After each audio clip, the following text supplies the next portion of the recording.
last song was The Lucky Dutch. That song was called Darkness.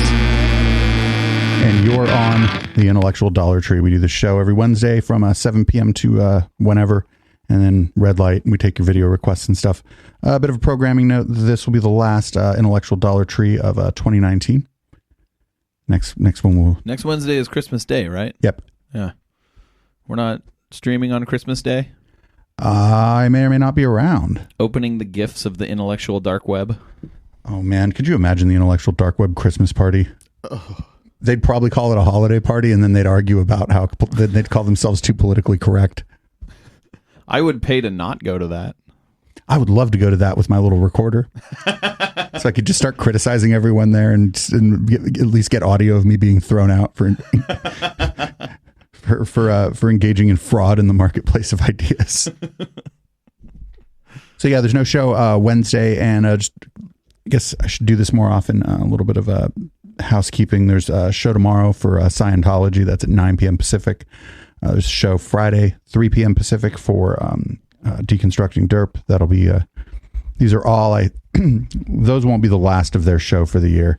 And then Friday night, there's no Echoplex sessions because I'll be out at Bike Party, freezing my face off. Saturday night, we have Operation Catterday. We're doing the War on Christmas. I have some War on Christmas stuff. I have some This Week in Last Year stuff, and that should be fun. And then Sunday, we have the big show, 7 p.m. Pacific. All that stuff can be found on our website. Just click on streams at the top. And there's some new things on our magazine. We have 2 new soundboards on our magazine. We call it a magazine because that one lady said, they put me in a fucking magazine. We have a Dambadandi soundboard on the website. It'll be on our soundboard proper pretty soon here. And we also have Austin Bennett soundboard up on the website, and that is already on the soundboard here. So with that, we're going to throw a little curveball this evening for the... Oh, wait a minute. I'm Producer Dave. Who are you? I'm HK Perrin. You can find me on Twitter at HK Perrin, and you can also find an adjacent account at I Have Twitten. All right, so we're going to throw a little curveball here. I watched this video on the Thursday night stream. God, it must have been like before we even had 100 people following us on Twitch. And the reason I'm doing it here on the Intellectual Dollar Tree is I wanted to kind of ask HK if he notices some of the same kind of patterns of dealing with criticism that I find to be common between David Miscavige and this video. David Miscavige is the head of Scientology, and some of the people we talk about on this show. Okay, yeah. So if you watched the Scientology stream and you already saw this, well, you're going to get a little different take, and we're going to be coming at it from a different angle. So here it is. This is from, what year is this? From 1992. This is way pre-intellectual dark web. But I just want to see if maybe I'm paranoid or overly looking for these things, or if you're going to notice some of what I noticed. So this is a 1992 interview between, I believe, Ted Koppel and David Miscavige of Scientology.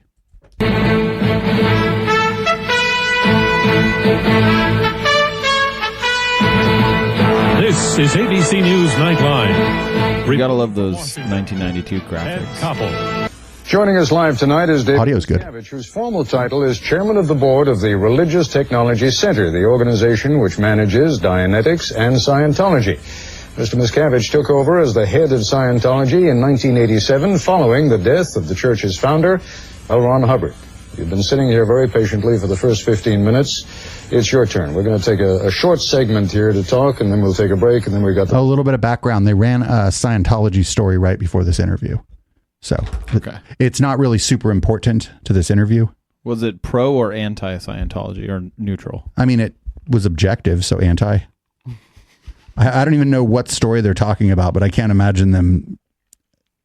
You'll get it from the context of this interview. Okay. To the program to talk.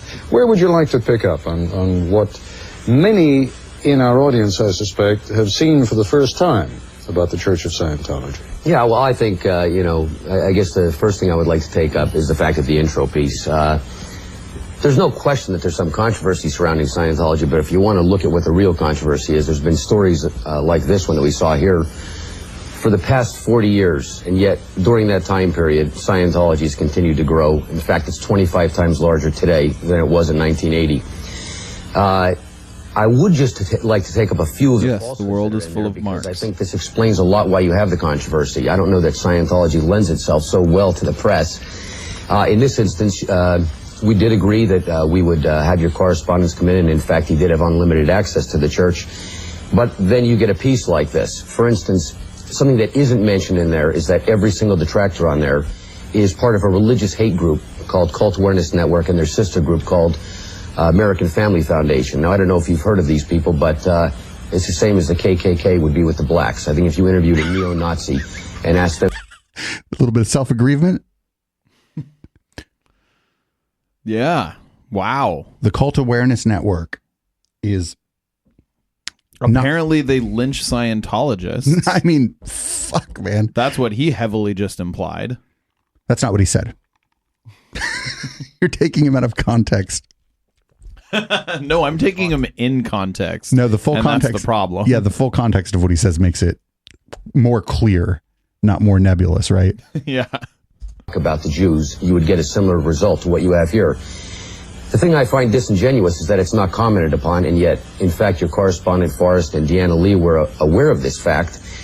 And not only that, that is the source of where they receive these people to talk to. They didn't find them randomly. If I may just interrupt for a moment, you realize there's a little bit of a problem in getting people to talk critically about the Church of Scientology, because quite frankly, they're scared. Oh, no. Well, I'm telling you, Let me explain something to you.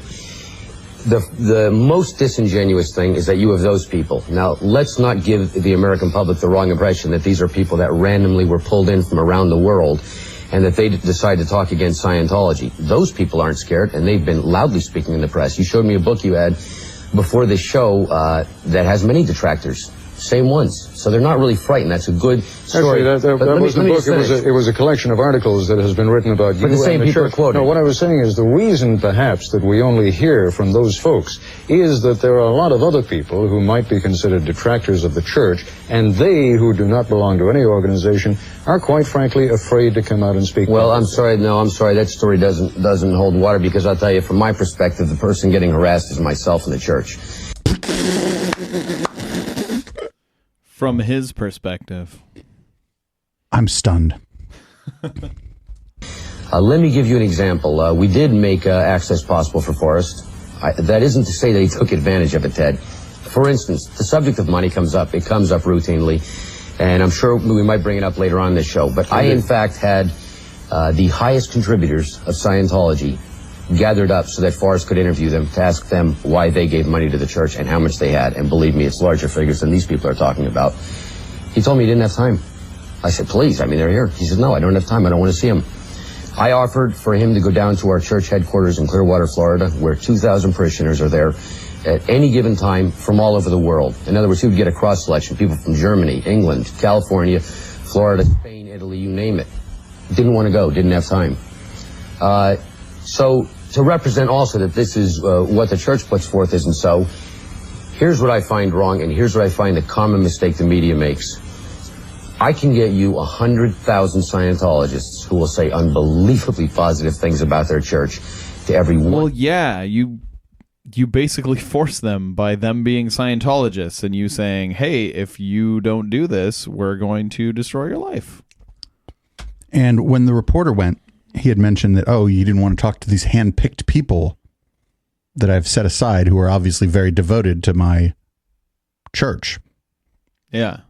I wonder why the reporter didn't want to talk to exactly who I told him to talk to. Yeah. Because, like, he's going to give them, what did he say, 100,000 people? I don't think that's accurate, but maybe it is. I don't know. I could probably find 100,000 people who would agree on anything.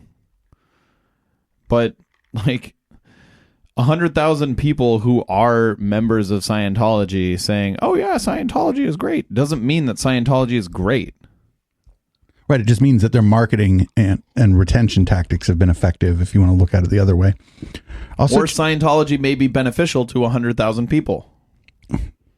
And for everybody else, it's some fucking space alien nonsense. For everyone else, they're scrubbing the floors with toothbrushes. Oh, possible.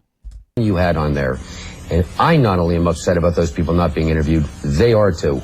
And the funny thing about it, and why you find us not really being that willing to speak to the media, is because not just myself, any Scientologist will open up a paper, will watch this program, they're probably laughing right now, saying that isn't Scientology. That's what makes media. Media is controversy. I understand that. And You if believe really in look at the space big picture of aliens what's coming to happening in Earth Scientology- and putting people in volcanoes and blowing them up. Yes. So, like, just whatever he says, you know it's going to be ridiculous. Because just to believe that ridiculous thing, you have to inherently, like, have ridiculous beliefs. Because it's never just one ridiculous belief. That's true. Someone isn't just like, oh, yeah, the Earth is flat, but everything else is exactly as, you know, everyone believes. It's just that the Earth is flat. Some of the Bigfoot people probably don't believe in chemtrails and shit, but I know what you're saying. Yeah. The Bigfoot people are nice. They have weed. It is really controversial, certainly to a Scientologist. We are going to have to take a break. Very good. I hope you understand that there's a little bit of a paradox in your saying, you know, we're not going to get a chance to listen to what Scientology is really about. We have with us, after all, since you were... Oh, absolutely. I'm just trying to correct this. I understand. Although, Dave, the Bigfoot people only just believe in, like, there's a primate out there that we don't know about.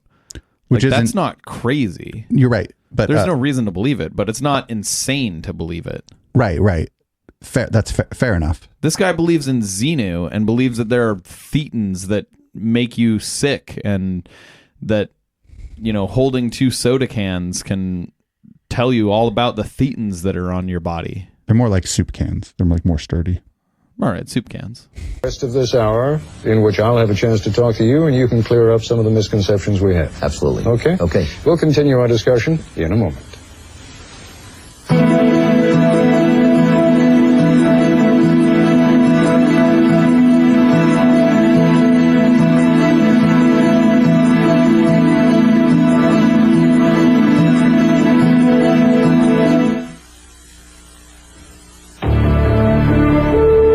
We return now to a conversation with... Look at those computers in the back. Once again, Look, they're not even talking to each other. I'd like to begin, Mr. Miscavige, with, I guess, the kind of broad question that perhaps folks at home may be asking themselves right now, but let me be the guinea pig for a moment. Mm-hmm. See if you can explain to me why I would want to be a Scientologist. Because you care about yourself and life itself. Scientology, the word means study of life, study of knowledge. No, it's just a made-up word. And that's what it is. It takes up all areas I mean, it of may be life based itself. on words that would imply that it means that, but Scientology does not mean that. I mean, every word's made up, but it's a made-up word. Like, astrology is based on words that mean, like, studying the stars. But astrology has nothing to do with studying the stars. I know what Scientology means, but I think my definition might be different than theirs. It's funny how language works. Things that are integral and maxims that are related to life and very existence. Let me give you an example. It's better if I take that because it is such a broad-ranging subject covering so many different areas. The subject of communication. This is something that major breakthroughs exist in Scientology. Being able to communicate around in the world around you.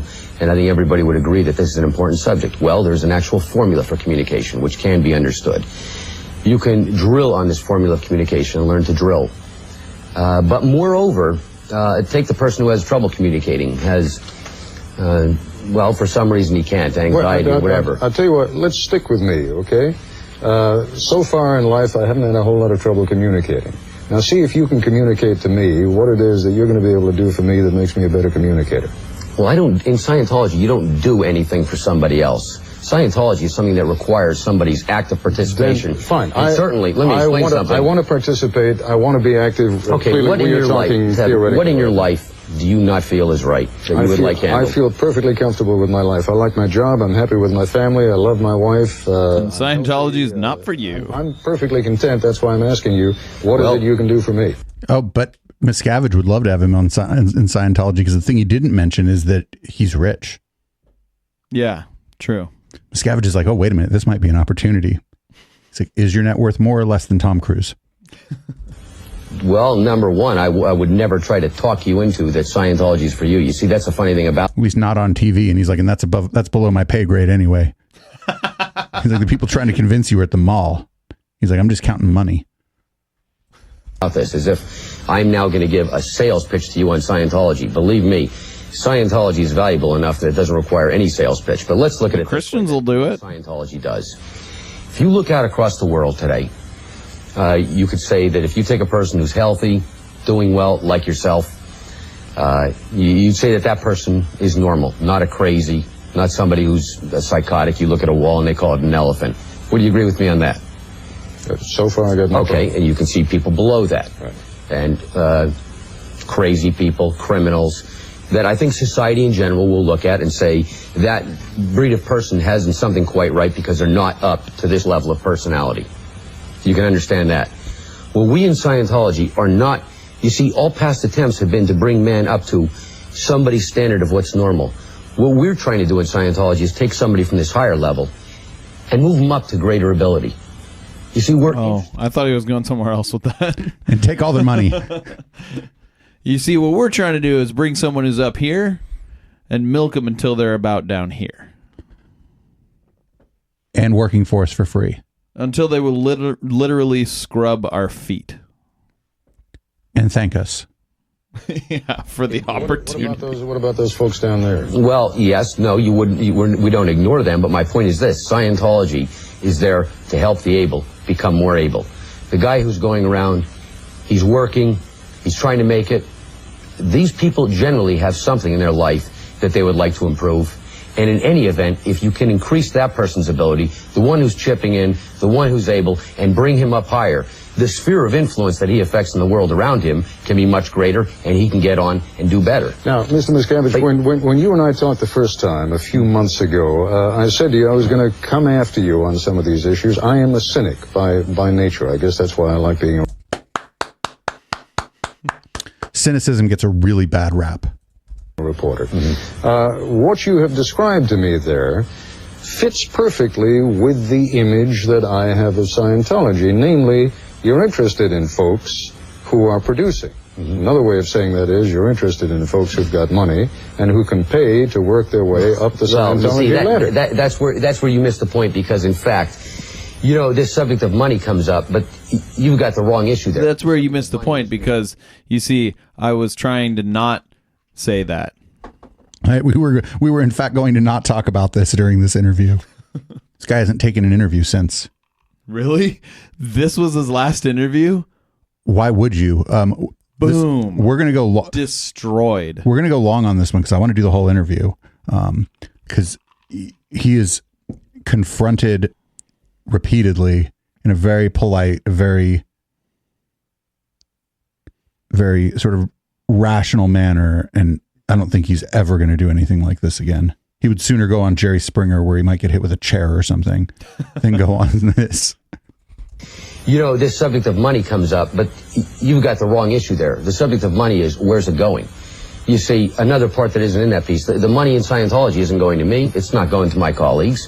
That's a fact. That's a fact. You can call up the IRS and find that fact out.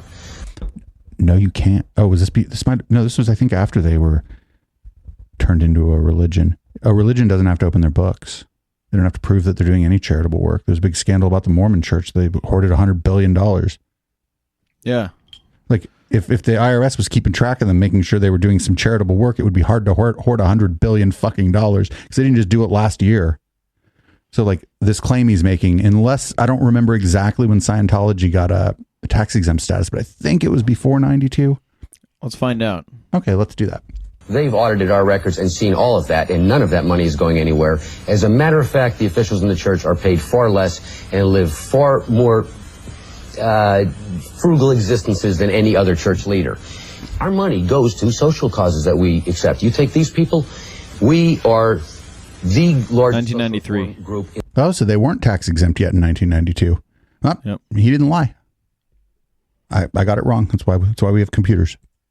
In the world, do far more than any other church. For the last 2 years, we've been voted the Community Outreach Group of the Year in Los Angeles. By whom? By the local city council. The Senate of California passed a resolution that's for our work with underprivileged children in California. We work on getting drug addicts off drugs. We support Narconon, which is drug rehabilitation center. You own Narconon. Narconon is scary. Narconon, what they do is they pump you full of like B12 and niacin, and then they stick you in a sauna, like while you're like detoxing from heroin and shit. That sounds dangerous. It's rather dangerous. Yeah, it's called the Purification Rundown, and that's what Narconon is based on.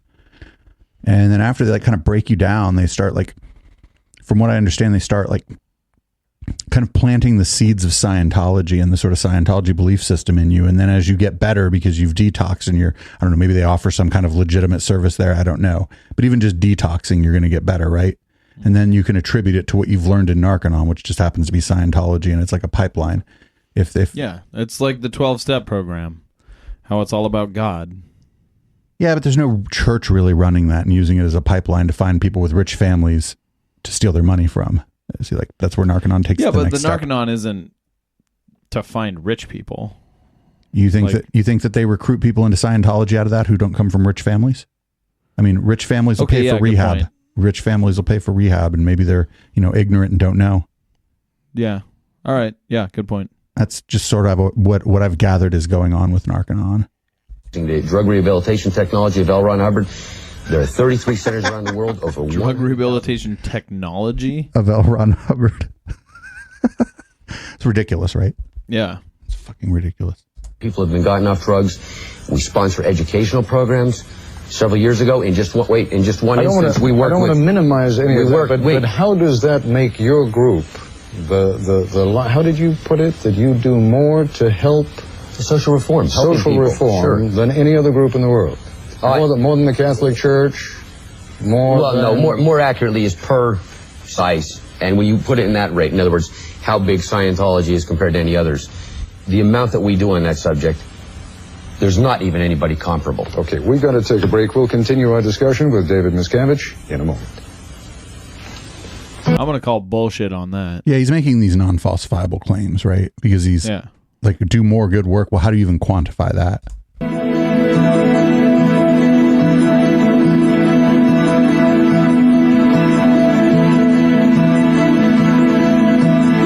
Only 22 languages? Less than 1 million per language. A conversation with David Miscavige now continues. Here again, Ted Koppel. During one of Farasoya's pieces a moment ago, we heard one of your colleagues talking about psychiatry, right? Right. You guys are death on psychiatry. The criticism that was made was that this is foreign to the United States. He referred to its origins in Nazism and communism, and that your religion, Scientology, is an American religion. Fair enough? So far? American of the mind. Yeah, right. That's right. Well, what does that do for Christianity, Judaism, what does that mean? Hinduism, Buddhism, Taoism, all the other isms that... He just said that. I mean, what do you mean? It doesn't have to mean anything. American of the mind. It's bizarre. This is like that kind of American exceptionalism crap. I think he's trying to play on that. Yeah, it doesn't mean anything. Yeah, he's going to say a lot of things that don't mean anything. All right. Also did not originate in this country. Well, no, that isn't really the point. The point there is this, that those people, the fascists, the communists, have used psychiatry to further their ends. That's just a fact. I mean, you want to look at the studies that... They use metallurgy to further their ends, too. Right? Yeah. Electricity. Bacon. They use air to further their ends. He used fucking water. This is a dumb argument. Brought about the Holocaust of the Jews, that the Nazis justified killing the Jews. They were done at the Max Planck Institute of Psychiatry in Leipzig, Germany, and that justified the killing of 6 million people. If you look at the report that even Forrest Sawyer did on the mental institutions in Russia, several months ago he did this, you saw that that was a tool of the state. That's the point he's making there. But let me tell you what our real problem is. Number one, understand this. Psychiatry, psychology, that comes from the word psyche. Psyche means soul. No. Yeah, that does not mean soul. It means like your consciousness, sort of. Like your look up psyche. Psychology. Root word. Etymology. Like psyche, it just means like your current state of mind or your current state of being or whatever. It doesn't mean your soul. These people have preempted the field of religion, not just Scientology, every other religion. They right now practice and preach the fact that man is an animal. And I guess that is where, philosophically, we're at odds with that. All right, so psyche is breath, spirit, or soul. So I guess he is right. Okay, he just said another thing, though. He said that psychiatry and psychology say that man is an animal, and that's demonstrably true. Yes. Yes. Because we're not a plant or a mineral. Yeah, man is 100% an animal. There's literally no way to say that man is not an animal, unless your definition of animal includes like animals other than humans. Yeah, of course. It's like the people that say like humans aren't apes, and it's like, okay, well, what's your definition of ape? Because humans fit every definition of an ape except the definition that specifically states non-human. This is fabulously stupid. Like the all medical science acknowledges that humans are animals. Yeah. Biology, it's like the basis of human biology. Humans work exactly like every other animal. I mean, not, you know what I mean? Like for the yeah. I mean, like we have all the things that make animals apply to humans. Yeah, so that's not a philosophical disagreement. This guy just like wants to claim that they're. I think he's like conflating like when we say animal in science versus when we colloquially were to call someone an animal. Do you know what I mean? Yeah. Like animal on the Muppets. Like he's a lot less chill. Or like when people say animals colloquially, they mean non-human animals. But we are animals. We're animals just the same as like bees are animals. Understand what this war is. This is not something that we started. In fact, 22 days after Dianetics, the Modern Science of Mental Health came out, the attacks from the American Psychiatric Association started. It's like the bell curve. Right after it came out, the attacks from the fucking scientists. Here it goes. It's the bell curve. Animal is a Muppet. Did you say? This war is I did. Not something that we started. In fact, 22 days after Dianetics, the Modern Science of Mental Health came out, the attacks from the American Psychiatric Association started. This was the first popular book on the mind. An attack is not the same thing as a criticism. This just sounds exactly like what Sam Harris was saying that they had done to the bell curve, right? That they had attacked this book. When it turns out that the whole cottage industry of books attacking this book. And it's like, no, it's just books explaining why this book is a piece of shit book that takes data and completely misinterprets it. in a more formalized setting, we call that peer review. Yes. Yeah. If this was a book on mental health, then like sort of intellectually or academically, the peers of this book or the peers are supposedly psychiatrists and psychologists. So they're going to be like, they're going to read it and they're going to be like, whoa, yeah, I need to write a book wrong. about, right. I need to do, someone needs to do a reaction video to this. Ever in existence. It was running up the bestseller list. It was popular with the people. I have the letter sent out by the man who was in the American Psychiatric Association asking for ad hominem reviews on the subject of Dianetics. These people absolutely felt. Let's see the letter where he asked for the reviews to be ad hominem. Yeah. Like what is, and what would an ad hominem review of a book be? L. Ron Hubbard is ugly, therefore his book is wrong. Is that right? Pretty much, yeah. Not his book is ridiculous and he's ugly. That's not an ad hominem fallacy. You've still insulted him. Yes. But they're just two separate ideas. Yes. Him being ugly is like a non sequitur. Here is why your claim is wrong, and also here is a claim, and the evidence is L. Ron Hubbard's face. That we were cutting across their vested interests, and the lengths with which they have gone to destroy Scientology and Dianetics and L. Ron Hubbard is absolutely mind-boggling. They attempted to do so through the 1950s. First, they tried to attack L. Ron Hubbard's credibility. Not hard. Being like, oh, he says he was a Navy captain. We called the Navy. He was not a Navy captain. Unless the Navy's lying. Yeah. I mean, he lied all the time about a lot of stuff. He was very Trumpian. Right. He was like Trump before Trump. If Trump was like... Trump had hung out with Aleister Crowley. He would... and was mildly smarter. Because I feel like L. Ron Hubbard was smarter than Trump. Not sure if L. Ron Hubbard had a daughter or whether or not he banged her. That's all the details don't have to line up perfectly. Yeah. But that shit where he talked about the attack of Dianetics, man, that's almost word for word what they said about like the criticisms of the bell curve. This guy's like pre-intellectual dark web. Then they recruited the American Medical Association and the Food and Drug Administration, and they then proceeded to infiltrate our organization. Let me finish. May I stop you just for a moment? Because, when you talk about undermining L. Ron hold on. credibility, and again, So going back to the word psychology being meaning study of the soul or whatever, that doesn't mean anything. The word astronomy means naming the stars. Right. That's just what its root word is, kind of. Yeah. And back in the day, a lot of these words are rooted in Latin and Greek, and they didn't have science words for shit yet. Yeah. They thought your spirit and your essence were your consciousness. They just didn't have the word consciousness because that was a different time, and they had different words, probably less words. And even consciousness is kind of a shitty word because it's not really well defined. What makes something conscious? According to Deepak Chopra, it's some kind of quantum entanglement with your soul. I have no idea whether that video and the tape that we why don't we touch on that we heard was representative of L. Ron Hubbard. But when I hear about a man talking about having been taken out to the Van Allen space radiation belt of spaceships that were essentially the same thing as the DC-8. I got to tell you, if we're talking about this man's credibility, that certainly raises some questions in my mind about his credibility. Okay, well, let me ask you: have you read any books on Dianetics or Scientology? I've been reading little else over the last few days. I must confess, I'm not a student. But you haven't read Dianetics or any books on Scientology. You're absolutely okay. Right. Fine, then that's why you would make a comment like that. Let's not joke around here. Have you watched 100 hours of his lectures?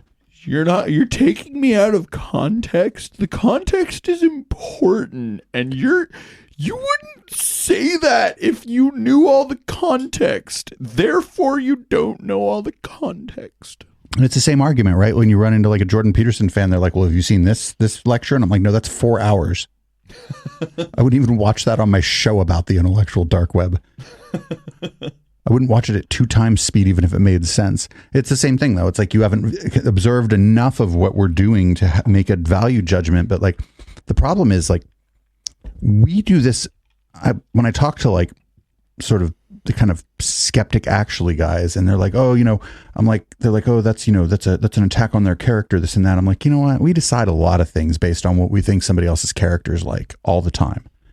We decide who our friends are. We decide who we're going to have lunch with at work. We decide how, are we going to be neighborly with our neighbors based on mostly a first impression of their character, right? We decide all of these things based on people's character. And now once somebody becomes a public figure and you want to tell me why you like them so much, I can't be like, well, I think that person has a shitty character. All they're doing is taking something about, they're taking, if the subject matter is L. Ron Hubbard or the subject matter is, Sam Harris or Jordan Peterson, they're taking something intrinsic, something important about this person. They're trying to take it off the table. Yeah. And it's usually something like this person did a whole bunch of really shitty things. Therefore, his character is shitty. Wait, therefore, and it's you can't take his character into account. And it's well, I'm basing my judgment of his character on all of the shitty things that he did. Or the things that he said, or the way that he handles criticism, or his impact on the world, the impact on the world. Yeah, this is all really. See, as I told you, it's the same thing, right? You haven't read enough. Even if, so let's say Einstein was just a super shitty person who just went around kicking poor people in the head all day long. He's still fucking right, because the evidence points to what Einstein laid out in his papers. Right, but also somebody in that case could be like, well, that doesn't mean I think he has a good character. Yeah, but the evidence does not point towards Scientology being true. In fact, the evidence very much points towards Scientology being false as fuck. And if somebody's extremely false. If somebody's spreading these ideas around and getting rich off of it, then it occurs to me that maybe their character is crap. Yes. That's it. If he wasn't a public figure and he believed this, I'd be like, wackadoodle, have no idea about his character. I believe that is the definition of a grifter, right? Oh, he's pre. I'm trying to figure out. This David Miscavige guy is definitely pre Sam Harris. Mm-hmm. I think the way he's talking about things is very Harris like, and L. Ron Hubbard was certainly pre Donald Trump. Yeah, absolutely. In his kind of bombasticness and comfort with comfort with dishonesty. Yeah, the way he boasts about things that he's done that he didn't actually do. Right, and denies the bad things that he's done. Yeah. Yeah. Bit that Forrest did there, pulled out of context items. And let's not forget something else, by the way. I told Forrest Sawyer, and I was open about this the whole time. I have been in communication with Nightline numerous times. I said, Forrest, if something comes up, you want to bring me up an allegation, you confront me with it before this so I can do away with this garbage and not have to do it on the program. Dave, I promise you I'll do it. Numerous calls have been put into him. I have never heard it. No, this right here has nothing to do with the intellectual dark web, but what he basically did was said, hey, I've taken an interview with Ted Koppel and you're going to do a story on me. I need you to tell me everything Ted Koppel's going to ask me.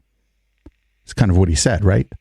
He said, oh, if you have things that you want to address them with me so they don't come up on the program when they interview. And well, that's like, no, that's not how an interview works. If the interviewer is going to ask you tough questions because they're maybe hostile to your position or they think their audience is and they want to, do a good job, or maybe what you're doing is controversial, then the person who comes to do like background and do a quick news hit on you isn't going to just be your spy. I believe that's a talk, right? If you just have your talking points that you want to cover, that's a talk, not an interview. Right. And I mean, Koppel's asking difficult questions, but he's being chill. Mm-hmm. I don't think there's any problems here. The guy said, you haven't read enough Scientology, but I'm just like, well, how much, no matter how much he had read, if he would have said, well, sir, I did read Dianetics. Then the response would have been, well, have you read the stable datum? And he's like, hey, the Plex hasn't come out. Nobody even knows what the stable datum is. Well, like the guy said, I've read nothing but Scientology for 2 days. Right. It's like, okay, so he clearly has at least a cursory grasp of Scientology, and that's enough to determine that Scientology is total bullshit. But like I said, no matter how much it would have been, it wouldn't have been enough. True. Because he's not OT8 or whatever. So he hasn't even been told about the Xenu story by a Scientologist. Imagine the balls to tell somebody that and then charge him like $6,000 for it or whatever. From him, I never heard about these. To do that, it's take anything out of context. Ted, let me just give you an analogy. Let me give you an analogy. You know that there are going to be a lot of folks out there, and I'm sure there are a lot of Scientologists, and I don't want to offend anyone who truly believes this, but there are a lot of people out there who look at that. You say it was taken out of context. Take a minute, if you would, and see if you can put it into context for us so that it does not sound ridiculous. Because quite frankly, the way it sounded there, it sounded ridiculous. Okay, well, let me ask you to do this then. I want you to take the Catholic Church and take right now and explain to me. Oh, but we're used to that bullshit. Yeah.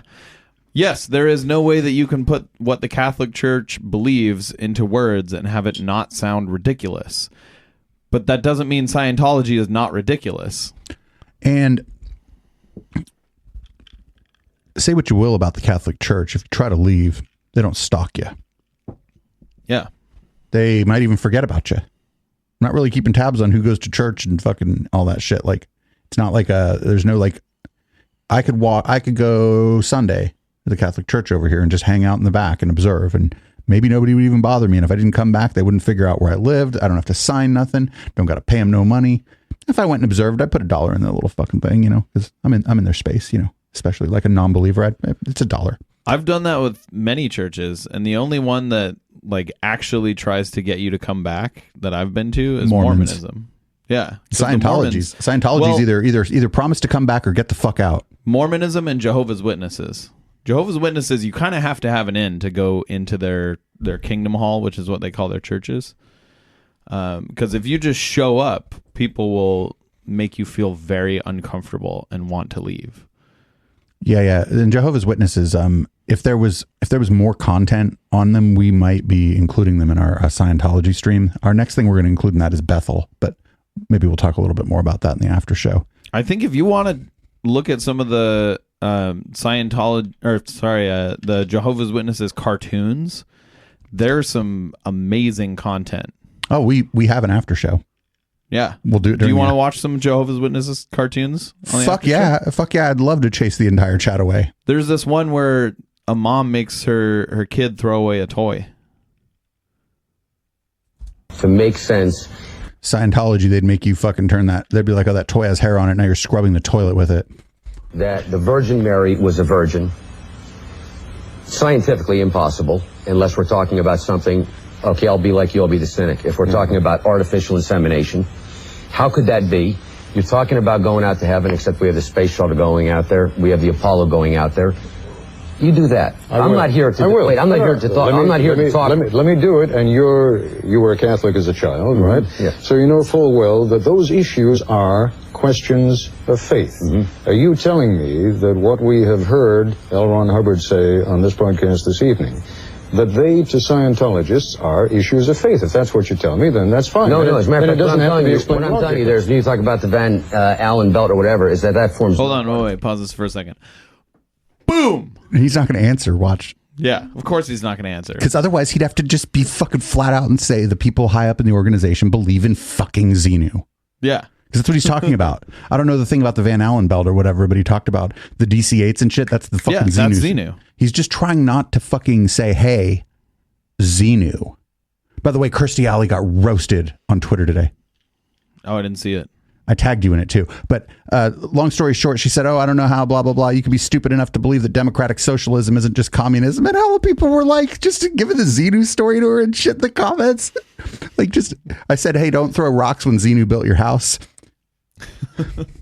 She got roasted today. She probably blocked hella people. Probably not as many as David Avocado Wolf blocked in 2015 when he challenged people to a cage match and shit, but almost at that level. Current Scientology. But None whatsoever. What did he mean when he was talking about it? Well, you know, quite frankly, this tape here, he's talking about the origins of the universe, and I think you're going to find that in any religion. And I think you can make the same mockery of it. I think it's offensive that you're doing it here because I don't think you're doing it somewhere else. I'm asking you a question. And you know, you turn it around and ask me about Catholicism. I say we're talking about. Well, it's not even a matter of faith because Scientology is about you, yourself, and what you. No, he's talking not about the fucking self-help shit right now. He asked you about like the fantastical story in it. He had the Pope on. He'd say, hey, you know, the Virgin Mary and all this. And the Pope would just say, hey, these are matters of faith. Yeah. And, you know, the church, he basically flat out said, like, in Catholicism, there's a lot of shit that you don't really have a good reason to believe. And so, he didn't say, like, but Catholicism does a lot of good in the world, blah, blah, blah. But he's trying to say, oh, we do good in the world, therefore the crazy shit we believe is totally fine. And well, I mean, then why isn't Catholicism totally fine? I just feel like it was weird that Koppel gave him like a really clean out by just being like, these are matters of faith. And the guy couldn't just say, oh, well then, yeah, you know, that's kind of the same thing. You know, thanks for kind of looking at it the same way and being fair to us. Boom, done. Gracious, perfect. Gave him an out. Dude would not take it. Yeah, and that is a great out because they're called the Church of Scientology. Like that's being that kind of come to the thing in good faith and be charitable to your opponent or whatever. That's demonstrably what he did there. Like absolutely what he did. There's nothing giving somebody an out so that you can move on something that might be sticky or contentious or uncomfortable is super nice. And that's a good way to handle it. You could have just gone, oh yeah, you know, now that you mention it, that's sort of like what that is. These are matters of faith. Boom, done. Yeah. Faith is believing what you know ain't so. Well, let's go. You're bringing up something that isn't part of current Scientology, that isn't something that Scientologists study, that is part of some tape taken from I have no idea, and asking me. OT3. So is he saying that Xenu is not real? That's not what he said. No, that's what he said. He said it's taken from some tape that he doesn't know where it's from, and it's not something Scientologists talk about all the time, which is true because they're holding the soup cans and telling you about their last sex experience so they can hold it against you later if you like licked butthole or whatever, because that wasn't cool. They weren't eating ass in 1992 yet. They were. They just weren't okay with it. They weren't talking about it. Yeah. It wasn't trendy and hip yet. People have been eating ass since... Been eating ass. I mean, people have been eating ass since there were people. About it and asking me to put it in context. That I can do. So this has nothing to do with your faith If today. you read any books on science, no. Van Allen Bell, absolutely not. Nothing. Right. Okay. We're going to continue our discussion in just a moment. Since this has come out, countless Scientologists have come out of Scientology and just said that story is what they were told. One of them even said, I thought they were fucking with me. He said he thought it was like a test, like to see if he was devoted enough. I think it was Jason Behe. he's been on, and he's like an actor. And he said, I think what he said was that he thought they were testing not his faith, but his devotion. Like, will you play along with this because you're devoted to our organization? Like, kind of like a control method, right? Yeah. But then he realized that no, they want you to believe that's actually what they believe. Well, it's what they want you to believe once you're at operating Thetan level 3. Otherwise, you'll combust or some shit. Is that what OT stands for? Operating Thetan, yeah. You no longer have the body Thetans. You are the Thetan. The hunter. Well, you always are a Thetan. The hunted has become the hunter. It's just you have body Thetans attached to you that cause things like disease and you're inoperable, basically. And after addiction. After you go clear, you're an operating Thetan. It's like if you have cancer, that's just a body Thetan attached to you. And if you remove that, no, this is what they believe. If you remove that body Thetan, you will no longer have cancer. To be fair, some people go into permanent remission after the tumor is removed, but I don't think that's what they believe. This isn't a tumor. The tumor is the symptom of the body Thetan, which is the cause. So if you remove the body Thetan, you remove the cause of the tumor, and the tumor will go away. That's what Scientologists believe. But that's like saying if somebody shot you and then you fucking threw the gun in the river, now nobody has the gun and you haven't been shot anymore. Like the tumor is still an injury essentially to your body, right? Like it's still like this fucked up clump of cells. That, like, I guess they might believe that. I don't know exactly what they believe happens after the Thetan is removed. But they believe that disease is caused by Thetans. So if you have pink eye, that's not because you got shit in your eye. That's because... Thetans. Yeah, there was a Thetan glomming onto your eyeball. And we're back once again with David Miscavige. I'm going to let you... I wish you would have said back once again with the ill behavior.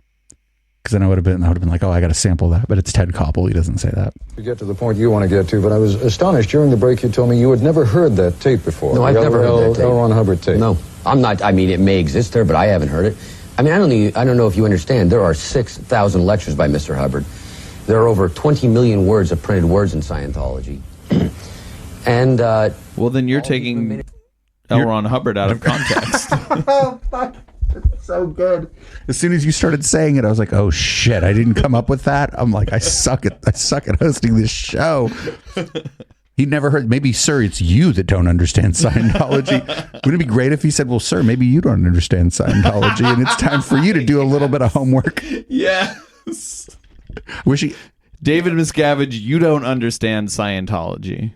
available in Or at least you didn't in 1992. Well, fine, then I don't think anything's being hidden either. I just personally haven't heard that tape. Okay. No. Now, you wanted to get back to the issue of the psychiatrist, yes. and let me, if I may, by way of introduction to that, I did not interrupt you before, but you were talking about the use of psychiatry in Nazi Germany, the use of psychiatry in the Soviet Union. Yes. I would argue, and I think most psychiatrists in this country would argue, that what we're talking about here was the misuse of psychiatry in both those countries. Well, okay. And if we're talking about the misuse, fine. In any event, I think any use that ends up killing people is a misuse, and I think that's a hell of a record to have. But let me get back to where it was, because it does tie in. You say the misuse, but I don't know if you're aware that there was a plan in 1955 in this country, Ted, to repeat what was done in Russia. There was going to be a Siberia, USA set up on 1 million acres in Alaska. What, was he also pre-Alex Jones? Look, listen to this thing he's here. I'm going to go back 10 seconds because this thing he's about to say is wild, right? He's basically talking about a FEMA camp, I think. A psychiatry FEMA camp. He's talking about... No, he's talking about those... Gulag. Yeah. He's like, the psychiatrists are making a gulag. Buy my brain pills. I mean, they do sell things for a lot of money. Scientologists, yeah. We watched a whole thing on the shit they print. And that shit's not cheap. No, how much is the Scientology? How much is that book you bought? Oh, I didn't buy it, but that packet we have, the whole thing with the box is thousands of dollars. 55 in this country, Ted, to repeat what was done in Russia. There was going to be a Siberia, USA set up on 1 million acres in Alaska to send mental patients. They were going to lessen the commitment laws. You could basically get into an argument with somebody and be sent up there. This sounds very odd. All right. First thing they offer is the beginning books package. It's like 8 or 9 books, it looks like. $205. What about the they come in, the things that come in boxes with DVDs and books and stuff for thousands of dollars. Ever heard about it? That's in no small part thanks to the Church of Scientology. I must say, though, when that bill was killed in Congress, the war was on with psychiatry, where they declared war on us. And I want you to understand something. Let me just ask you to be specific on that. You were talking about a bill having been brought into Congress for the setting aside of 1 million acres in Alaska. You got it. For people... Send mental health patients. Mental health patients. Who was the sponsor of that bill? What was the bill number? I mean, I'm sure we're going to... Well, I have a copy of it, and if you want it, I can give it to you. All of these documents were made available to Forrest. If they're not on here, I don't know why, but I do have them, and I will make it available to you. Was that bill ever voted on? Did it ever come out of committee? Oh, yes. It was a major flap for the psychiatrists when it got voted down. He knows everything about it except anything about it. Right? It's a shame they didn't have Google, because he could have just Googled that and been like, okay, so here's why you're wrong. But, I mean, he knows everything about it except for any way to identify it, right? Yeah. It's convenient. Yeah. Because then the slogan around the country began Siberia, USA. And it was really the first time that psychiatry had been denigrated publicly, that they weren't this science that they had been promoting themselves to be. And they took it upon themselves then to start dealing with anybody who would oppose them. They definitely saw Dianetics and Scientology as opposing them, not only in terms of their brutal treatments, such as electric shock and prefrontal lobotomy, which are specific things. Here, pause this for a second. So the thing about psychology and Scientology is, yes, he's right. Psychology started out pretty shitty, like most sciences do. Right. But because psychologists were like, hey, we're going to start here, but let's follow the scientific method and see where it takes us. Nowadays, we know those things don't work. And yet Scientology has the exact opposite approach. They're like, hey, let's start out with this preachy guy who doesn't seem too bad, and let's just go with our gut feeling and see where it takes us. And then eventually they were locking people in rooms, making them scrub the floors with toothbrushes. Right, but they weren't doing it in the name of psychology, so it's fine. Those people are they're working their way up the bridge to total freedom. I'm highly skeptical of the claim about the thing in Alaska too. I'm highly skeptical about his claim. He hasn't given us, I think he gave us little enough information that it would be hard to Google the claim. Also for the fact of the people. But just look up American Siberia Scientology, I think. I'm going to look up Alaska. The Dianetics and Scientology and not there. They went to the Food and Drug Administration. They went to the American Medical Association. They arranged an informant to go into our headquarters here in Washington, D.C. and infiltrate the organization over the next 5 years. I have documents on this, too. That's called an undercover cop, you dumb motherfucker. All right, so it's the Alaska Mental Health Enabling Act of 1956 was an act of Congress passed to improve mental health care in the United States territory of Alaska. It became the focus of a major political controversy after opponents nicknamed it the Siberia Bill and denounced it as being part of a communist plot to hospitalize and brainwash Americans. Campaigners asserted that it was part of an international Jewish, Roman Catholic, or psychiatric conspiracy intended to establish United Nations-run concentration camps in the United States. Whoa! So sounds like a lot of people had some crazy conspiracy theories about this bill. It's some version of the Great Replacement or whatever. The Jews are conspiring to put you in a fucking camp or whatever. Come on. That's just every conspiracy theory ever, right? About anything. It's the same fucking shit. He just spread a conspiracy theory on fucking ABC News Nightline. Yeah, it's always the Jews or the UN or the globalists, the New World Order, or apparently in Scientology's mind, the fucking psychiatrists. Right, because they have a powerful lobby. They're not less than 0.5% of society, some of whom have massive student debt or anything like that. It's Protocols of the Elders of Zion and shit. It's just blame the Jews, blame the Jews, everything. They wanted to get somebody in the church to recommend medical treatment. Couldn't get them to do it. Walk in and say, I want to be cured medically. People wouldn't do it. They finally went so far as getting the head of the D.C. the moral department of the D.C. police to send his daughter in as an informant, pregnant, to get an abortion, to ask the church to do it. A frame job. The church didn't go for it. They did then raid the church. When you say they, you're talking about who now? I am talking, this is the APA, AMA, Food and Drug Administration. The American Medical Association is a fucking lobby. The APA, I think that's the American Psychiatric Association. That is a lobby. These are not government organizations. Apparently they raided Scientology. These are lobbies, or I'm sorry, industry groups. We're going to go back. I think you only mentioned one government agency. Hey, you're talking about who now? I am talking, this is the APA, AMA, Food and Drug Administration. These people were all coordinated doing these activities. And the FDA can raid you. Well, I think they usually would have. Normal. Yes. The FDA probably doesn't. The FDA would probably partner with local law enforcement or whatever to like raid somebody who's, you know, not complying or whatever, right? It's not like the FDA has their own army, but the FDA is a government organization. The first two, in fact, I know the AMA isn't one. It's an industry organization. So this guy's just full of shit. It's like thinking that your local chamber of commerce is going to do a drug raid on your house. went on for 5 years, Ted. And you have to understand, we only find this out recently. They then proceed to raid our church. Now, the following takes place. They killed one of our executive directors. They literally murdered. The Food and Drug Administration hired an informant to go into our organization in Seattle, Washington. His wife was there. He wasn't for Scientology. She was. They said, great, report on her and report on Scientology. He proceeded to do so. Several weeks later, murdered the head of our organization. The Food and Drug Administration never told us that it was their informant. Instead, they got with with the Seattle police and went undercover in the organization on the homicide investigation to rifle our files.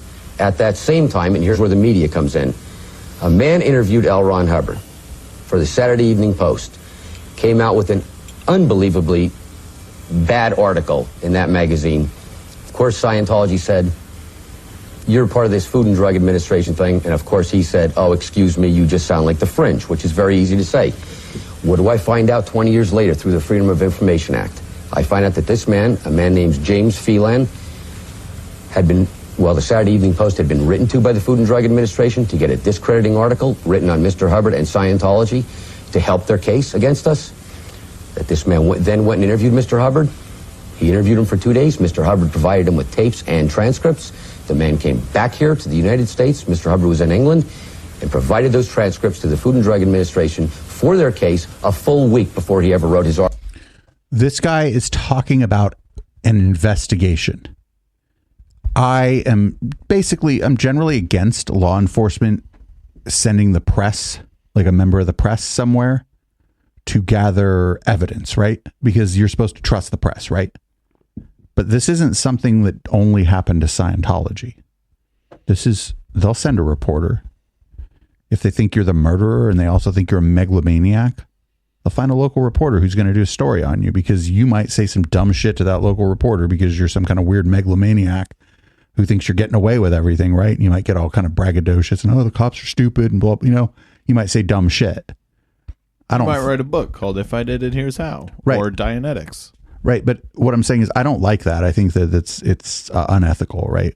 Because the press is supposed to be like independent from law enforcement. But this isn't like some fucking thing that only happened to Scientology. This was standard practice in an investigation of an organization that was hard to get into. You send anybody that you think that you try to get information from anybody you think that you can get it for you. I think the journalist who did it might have been unethical, but maybe they had some shit on the journalist too. You don't know if they had leverage on the journalist, right? That shit's dirty. Investigations are dirty, especially undercover investigations. That's how they have to be. They're just complaining. He's just complaining about being investigated. There were probably warrants for all this stuff. Like you know what I'm saying? He's not saying that any of this stuff was done improperly. And if they hadn't found something, he'd be like, oh yeah, they investigated me and they didn't find nothing. But no, he's not saying that. He's saying they investigated me, which is wrong. Right, which leads me to believe that they found something.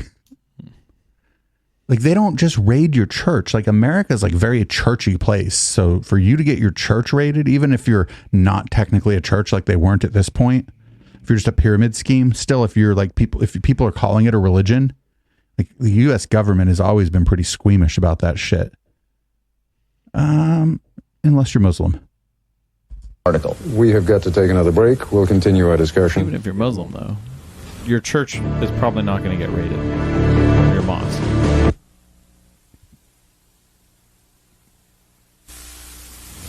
Mr. Miscavige, I must admit, I'm curious. You have been the head of the Church of Scientology now for what, a little over 10 years?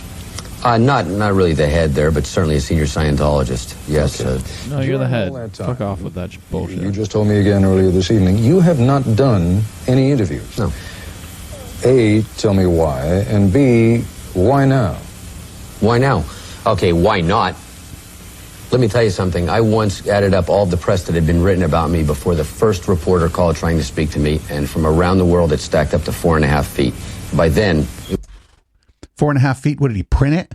Did he get copies? Like, how does that even work? He's He printed lying. it on Post-it notes, 1 letter each. I think he's lying. Like, everything that had been written about him, he doesn't have access to newspapers in Brazil. Yeah. Like, you can't just get those. I mean, I guess you could, but you would have to get them all delivered just to find the article about you. Like, we didn't have the internet. What the fuck's he talking about? Like, printers were like, printing it would take forever on your dot matrix printer. This is like when Donald Trump printed out he didn't even print anything. They were just blank papers. But he had the 2 stacks where he was like, this stack is big and this stack is small. Therefore, Republicans win. He's like, speaking of stack, have you seen my daughter Ivanka? It was myth and legend. And then only on 1 or 2 occasions can I think of that somebody has asked to speak to me, but never to interview me. It was always, I want to ask you about some allegations. That's literally an interview. Like if somebody was like, hey, I want to talk to you. I don't like what you're saying on your show. I'd be like, that's great. I'd be like, would you talk to HK instead though? He'd probably do a better job. But Let's do that interview. That's an interview. Yes. I think he means like give them an hour on primetime TV as an interview. I would totally do an interview for this show. No matter who it was. If somebody really liked us, that'd be like way more boring than if somebody was pissed off that we were comparing Scientology to the intellectual dark web, which is fucking what exactly I want to happen next. Even if they were like gish galloping all over me, I'd still enjoy the interview. If somebody does that, you have 2 options. One, since we have this fabulous studio here, you play some gish gallop music, maybe only route it to our own listeners. Because if somebody was interviewing you and it was hostile, we would also broadcast and record it, right? Yes, absolutely. And if they told us we couldn't, we'd say, okay, we're not going to do that. And then we'd do it anyway. I would only do an interview where, I could record my side. If you wanted. Well, no, there's nothing stopping us. So they couldn't prevent us from it. Well, California is a 2-party state, so it would be illegal to record it without their consent. I wonder how that works. So I wouldn't do an interview if they didn't consent to me recording it. I wonder how that works though. Like in a media hit, like I wonder if they're recording, like does that kind of go out the window because they're recording? I'm curious. I don't know. I'm not a legal expert, but I would certainly hit record anyway. Maybe like I consent to this conversation being recorded by either of us. I don't know. That's interesting. If someone tells you they're recording you, I feel like that's, and I don't think that's necessarily the case, but if you find out that somebody's recording you, if you're in a 2-party consent state, I feel like just the statement that they're recording you should be consent for you to record them as well. I don't see any reason why not. And in the context of like a media hit or whatever, should be, yeah. In the context of a media hit, it would be very hard, like I think for the other party to say that they were somehow damaged by you recording something that they themselves were recording for their own media outlet. Yeah, if there were any like law experts or listening who could give us a little information on this topic. And to that degree, I would like to know. I'm not interested. I gave you the story about this reporter. Quite frankly, from my view, a lot of the people who have written stories on Scientology are doing it from a certain pitch. They already have their story somewhat made up. They've already made up. Yeah, it's because like a cursory glance of Scientology tells you it's fucking crazy. Also, I feel like I may be stretching a little bit here, but I also feel like he's sort of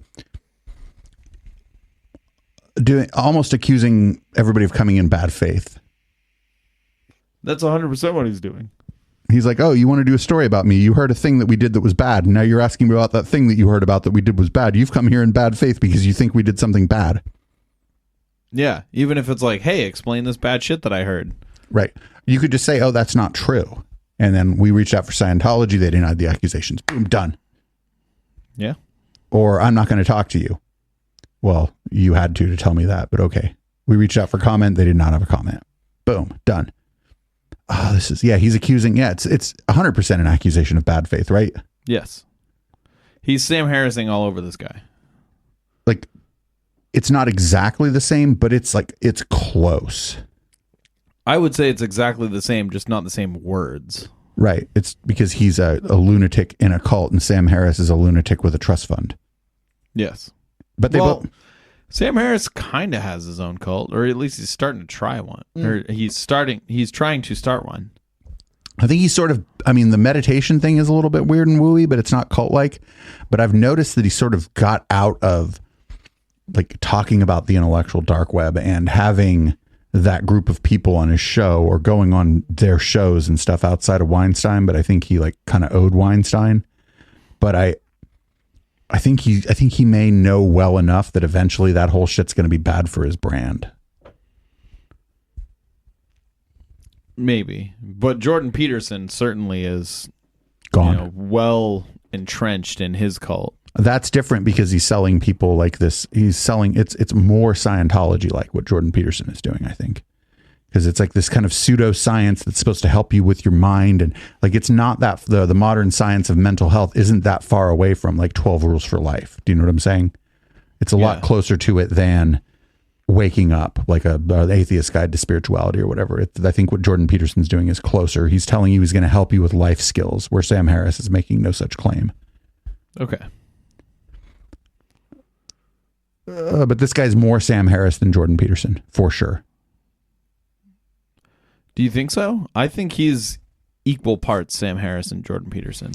I think Sam Harris and Jordan Peterson both took parts of, they don't know they did conjecture, but they don't know they did it. Yeah.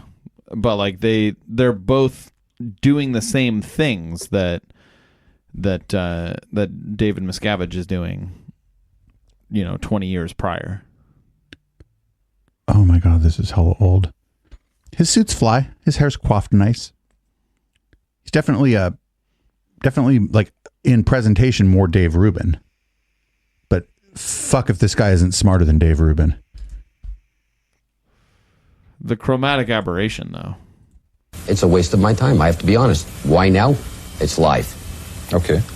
It is live. As you know, initially, you asked. We certainly did. We asked. And we have been talking to each other now and negotiating now for about 9 months. That really has never happened. Initially, we wanted you to come on because you folks were really upset about that cover story that Time magazine did. Yes. Now, a lot of people have been upset by stories in the press about him. Certainly a cover story has more impact than just any old story in a magazine, and Time is a big magazine. But one might argue that your response to it, your reaction to it, was huge. I think Forrest said you spent $3 million in USA Today alone with some of those full-page ads, double truck ads that you ran.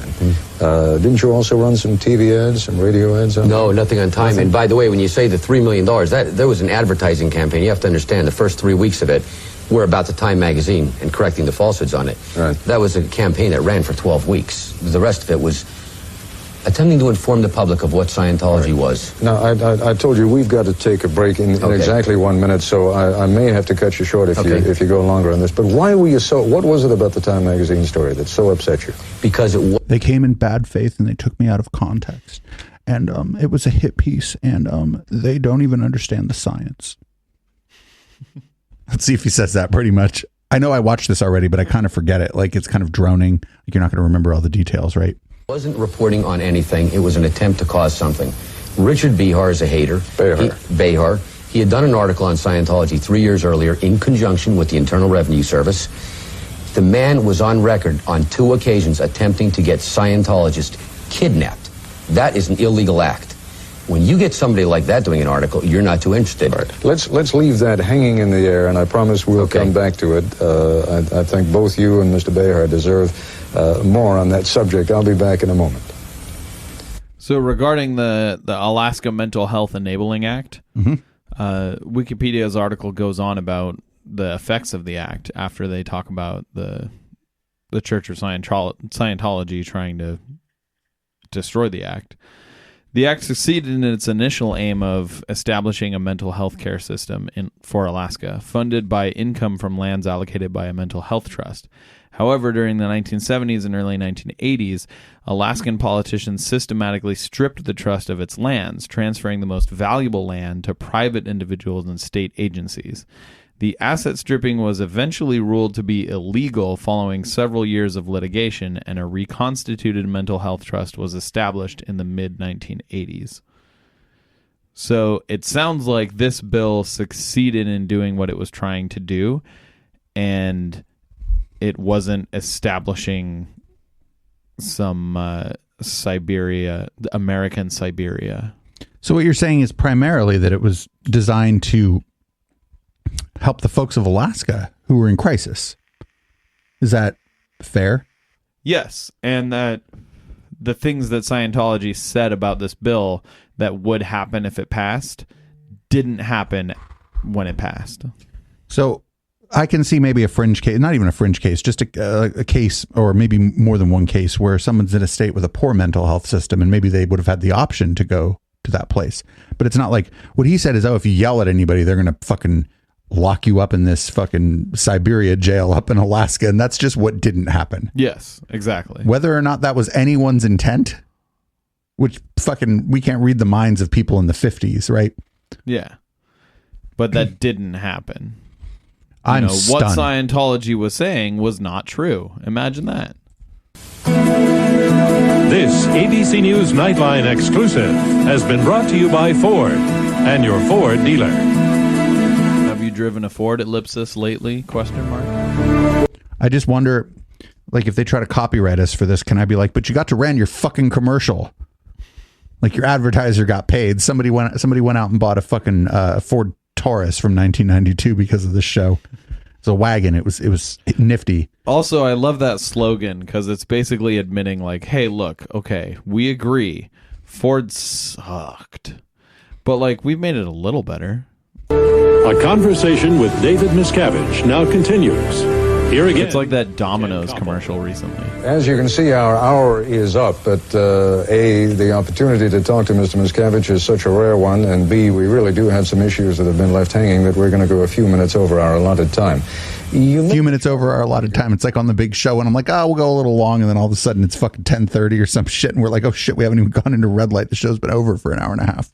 Or here, in case anyone didn't know, this show is supposed to only last 1 hour.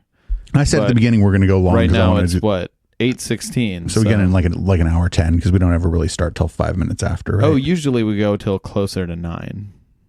Right, with the regular show. No, with this show, we've never ended at 8. Oh, we did once, but that's because I was like, oh shit, it's 8 o'clock, we're done, and I played a song, and then we did Steven Crowder videos or some shit after. But yeah, it's like when you're talking to someone interesting, someone who's got some really stupid shit to say, you want to go long. Of Time magazine, the reporter who wrote the cover story for Time, that he had conspired with someone to try to get some Scientology kidnapped? He had written an original article, and some people had called him up, and he was telling them to kidnap Scientologists. He was telling them to kidnap Scientologists. Yes, and get them forcibly deprogrammed, which, according to Ted Patrick, who was the father of deprogramming, it always includes kidnapping, usually assault and battery, and certainly with the intent to commit a felony. Right. Now, kidnapping, as you well know, is a federal crime in this country. Well, let me tell you something. There was one person who he used in that article that was at the behest of him that infiltrated our church in New Jersey. He didn't quote this in his article. I didn't find out until actually about a month ago. And the person has just been arrested. As a matter of fact, 4 people from this same group I mentioned at the beginning of the show have just been put under arrest last week for forcible kidnapping of persons from another faith. You have to understand something, Ted. these people that he aligns with, this cult awareness network, which every one of these people are a part of. Although I told you during a break that my producer told me in my earpiece right after it, I was going to leave it alone, that all of those people maintain they are not in that cult awareness group. No, they don't, because I'll tell you right now, No, they don't. I'm going to just argue with you right now because I don't want the American people to know the truth. I'm going to bring up a little notepad here because there's a funny story about the Cult Awareness Network. It's like during the fucking talks today about impeachment when Adam Schiff had to come on like after every single fucking Republican and be like, okay, so here's the truth about what they just said, which was a lie. That was Nadler that was coming on. I watched some of it. Yeah. Nadler. If can we stay on this? Yeah. Thanks. I spoke to, well, that's just not the case. But in any event... Can we stay on Mr. Behar for a moment? Absolutely. Because you have made what is really a very serious charge, and that is that he was he admits to it. That he was involved in... I'm sure he does not involve... no, he admits to wanting to get a Scientologist kidnapped. Involved in kidnapping. That would be a very serious admission. He absolutely admits to wanting to get a Scientologist kidnapped. It's in your Washington Post. So why didn't you bring charges against him? He didn't succeed. He didn't succeed. Our point is this, Ted. As I said, you're missing before, there is such a thing as attempted rape, attempted murder, attempted kidnapping. It's also a crime. But they didn't make it. They didn't make it. I mean, the point is this. It doesn't matter. It's still a crime. He's basically telling him that he thinks he's lying, right? Mm-hmm. In the most polite possible fashion. He's like, hey, the thing you're talking about is a pretty serious crime, and you should probably report this to the police. Yeah, it's like when... It's like when Madison Starmoon was like, they're spraying me with pesticide. I'm dying. And the like, do you need an ambulance? Operators. Yeah. Do you need an ambulance? No. It's the same thing. Yeah, it's exactly the same thing. You know, I had somebody like in the chat. They're like, hey, you talk about all these ideas in scattershot. And I'm like, I think we're talking about the same thing in a bunch of different contexts and a bunch of different ways around here. Like control groups, conspiracy theory, and politics. They're all together. Politics nowadays, yeah. Well, they're all together. They always have been. It's I guess just always politics. Yeah, there's always fringe conspiracy theories. Well, conspiracy theory is always political. But the control group stuff is right new. has gone very much conspiracy theory heavy these days.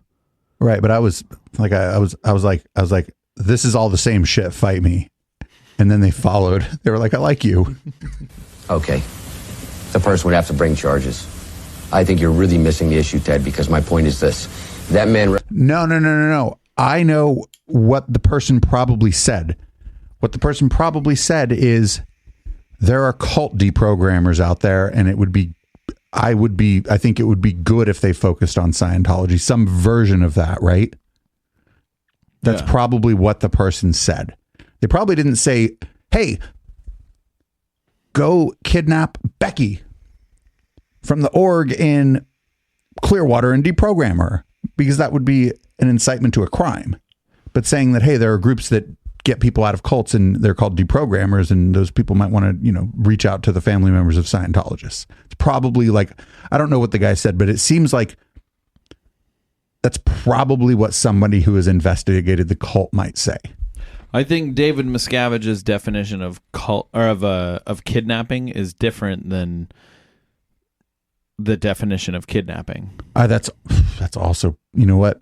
I ain't big on pedantry, but you're probably right. Represents himself as an objective reporter. Here he is on record, a full 3 years before he wrote this article, stating that he felt Scientology should be kidnapped to change their religion. Second of all, let's look at this article, and let's not fool ourselves. It wasn't an objective piece. It was done. Hold on. Wait a second. That's the Time article they're talking about, just so everybody knows, it's a really famous Time cover. It has the fucking volcano, like an artist rendition of the volcano from Dianetics. Just says Scientology, a cult of greed. And so the article, in fact, is not objective. When it's on the cover of one of the most popular magazines in the world, and it calls your shit a cult of greed, that is a hit piece. That doesn't mean that it's incorrect. But the person who wrote the article had some background on you and had probably formed an opinion on you before they wrote an article like that. Yeah, and Time magazine doesn't say like everything we write is objective or impartial. Yeah. Impartiality is stupid anyway. Like, I'm not impartial to the cult of Scientology. Like, they took my friend 15 years ago. Nobody's seen her. She's probably alive, but fucking they took this girl who was like a rave promoter and they just fucking took her. She did it of her own free will, but like, yeah, I'm fucking biased. Like, so what? Am I saying anything untrue about Scientology because of that bias, or am I just more likely to cover it in like a negative way? Because those aren't the same thing. Yeah. Scientology has a way of removing people from society. Right, because they tell you that your friends, when you go to join Scientology, they're like, oh, you shouldn't do that. They're like, oh, well, that's just a suppressive person. And it's different than the way of like MLMs removing people from society. Because with an MLM, it's, society removes them from itself. Whereas with Scientology, it's they remove themselves from society. Although I think if your friend gets stuck in an MLM, you should probably do everything in your power to maintain contact and try to get them out. We should do an MLM next. True, but it's very annoying to be friends with someone who's in an MLM. We should open the next year with find like a guy or a gal who runs an MLM who's very charismatic and see if we can maybe draw some,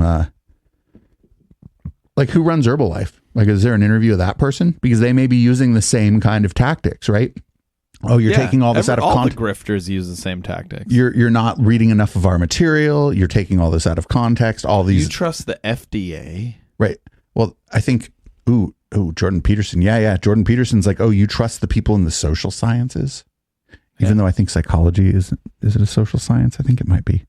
It's sort of in a fuzzy area, right, with economics, because psychology isn't like all hard science. And Sam Harris is. Oh, you trust people who are academically scientific. Oh. I thought you were going to say black because they have like less IQ, and if they live in sub-Saharan Africa, they even have less IQ. But wait, I mean, people who are academically scientific don't believe in the bell curve because the evidence doesn't support the bell curve. But Sam Harris believes in the bell curve. Yeah, I think he just sees. You know what?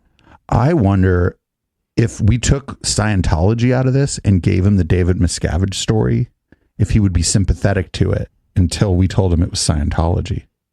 Because it's the same thing, right?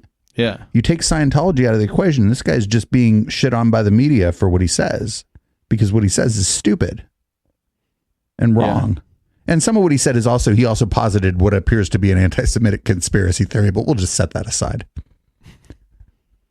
Yeah. We keep running into anti-Semitic conspiracy theories.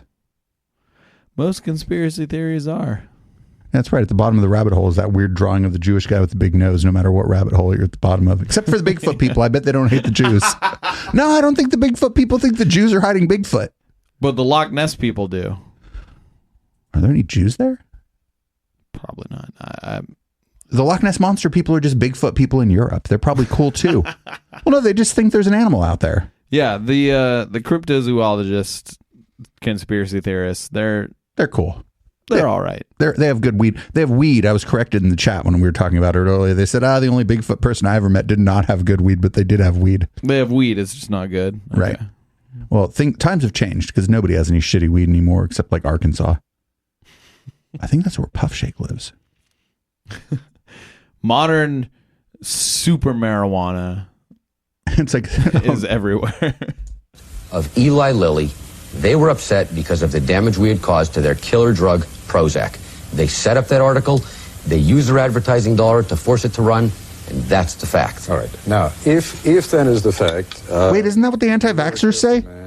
Don't the anti-vaxxers say that you're all in on it with the fucking big pharma and shit? Yeah, it's always big pharma. Because you know who runs big pharma? The Jews. Like you said, the bottom of every rabbit hole.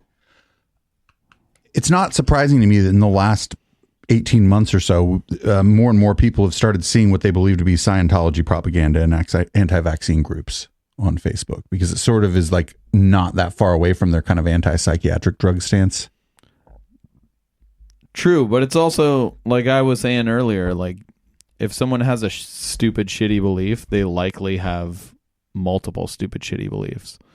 Because if you get good at like reducing the amount of stupid things you believe, then you're going to reduce all those things. Like, it's not like there's one thing you're going to be like, oh, well, I believe this over. Well, sometimes there is, but you're a lot less likely to believe in like the moon landing hoax theory if you don't believe in chemtrails. Yeah. I understand it. It probably goes chemtrails. People almost all believe in the moon landing hoax, but a lower percentage of the moon landing hoax probably people believe in chemtrails because chemtrails is like newer bullshit than the moon landing hoax bullshit. So it's like more socially acceptable. But I think that maybe the reason that Scientology would be recruiting in anti-vaccine areas is because those people tend to be white and upper middle class and stupid. Don't forget that. There's a lot of stupid people, but not all of them are white and upper middle class. Scientology's target audience is white and upper middle class. Not all stupid people are Scientologists, but all not quite all Scientologists are stupid. John Atack, who I've interviewed a few times and who's shown up on some of these Scientology videos we play, he would completely disagree with you that dumb people join cults, and he studies cults. He says it's when he said it's just almost always the sunk cost fallacy, like just smaller, like. Yeah, that's true. There are a lot of smart people in cults because they may be smart, but being smart doesn't mean you have good critical thinking skills. And it also, like, think about it, like you're in for $500, well, I may as well stay. Now you're in for $10,000, well, I may as well stay. And they can tell you more and more ridiculous things because you're like, I've already devoted my life to this. Yeah, I've spent $100,000 on this thing. Why would I leave now just because they're telling me that aliens flew to Earth in DC-8s? Like anybody could join a cult. Otherwise, nobody would join a cult. Right? Because they couldn't just have stupid people because then nobody could administer and nobody could market. Like it doesn't make any sense. It has to be smart people, and it has to be smart people who are like willing to abandon. I think what happened, it's not willing to abandon criticism of the cult. It's willing to, and maybe this will come back to like the reason that we're talking about this in this interview specifically. I'm glad I wasn't just farting into the wind, that you're seeing some of the same stuff here. Yeah. Especially that shit about Dianetics and the criticism. That was like almost verbatim. But it's people willing to drink their own fucking Kool-Aid and think that they've cracked the code. And that's the same with Jordan Peterson fans, Sam Harris fans. They're like telling themselves, well, I'm a critical thinker, and because I agree with this must be critical thinking. It's yes, exactly. Like, I know it's not that simple, and I know it's like more complicated psychologically, but there's like some feedback loop from the community where the Scientologists probably love bombing you when you get there too. I mean, they must, right? They must tell you, oh, you're so smart, you're going to do so good at this. Every church does.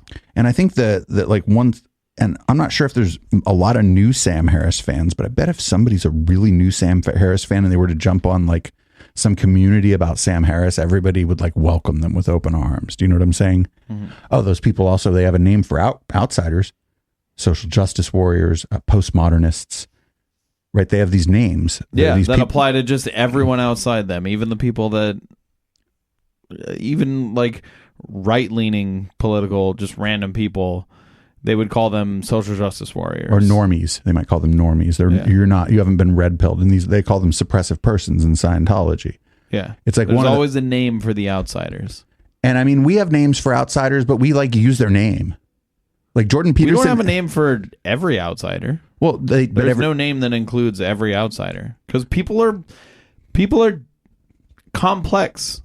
And yeah, that's right. We don't like. People complain about everybody calling everybody a Nazi, but we're like pretty hesitant. We'll call people white supremacists. We're like, well, that guy's saying a bunch of white supremacist shit, so that's a white supremacist. But like Sam Harris might not. Well, I don't know. Sam Harris is a bit white supremacist. I think with him, it's that he's comfortable with the power structure, and I think that's different. Like if he was going to put the structure together, I don't think he would include racial bias. Like if he could reorganize humanity, it's not like Stefan Molyneux, who would be like, oh, well, I was Stefan Molyneux is absolutely white supremacist. But I also think that somebody like Sam Harris and like Dave Rubin, for example, I don't think he's white supremacist. No, but he sympathizes with white supremacists. Again, it's like he's not like I would wager that maybe you and I would both say that like white supremacy is like appalling and like it's wrong and backwards, and that it like insofar as it permeates our society still, we should be trying to get rid of it. And that folks who maybe go too far in that endeavor are still good people and they just need better tactics, right?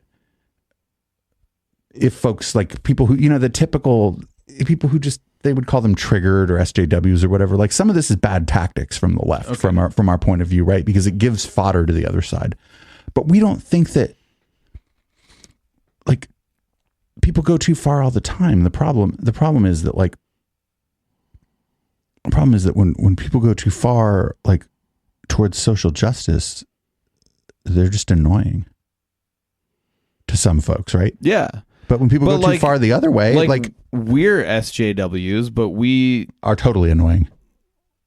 Have you read our iTunes comments?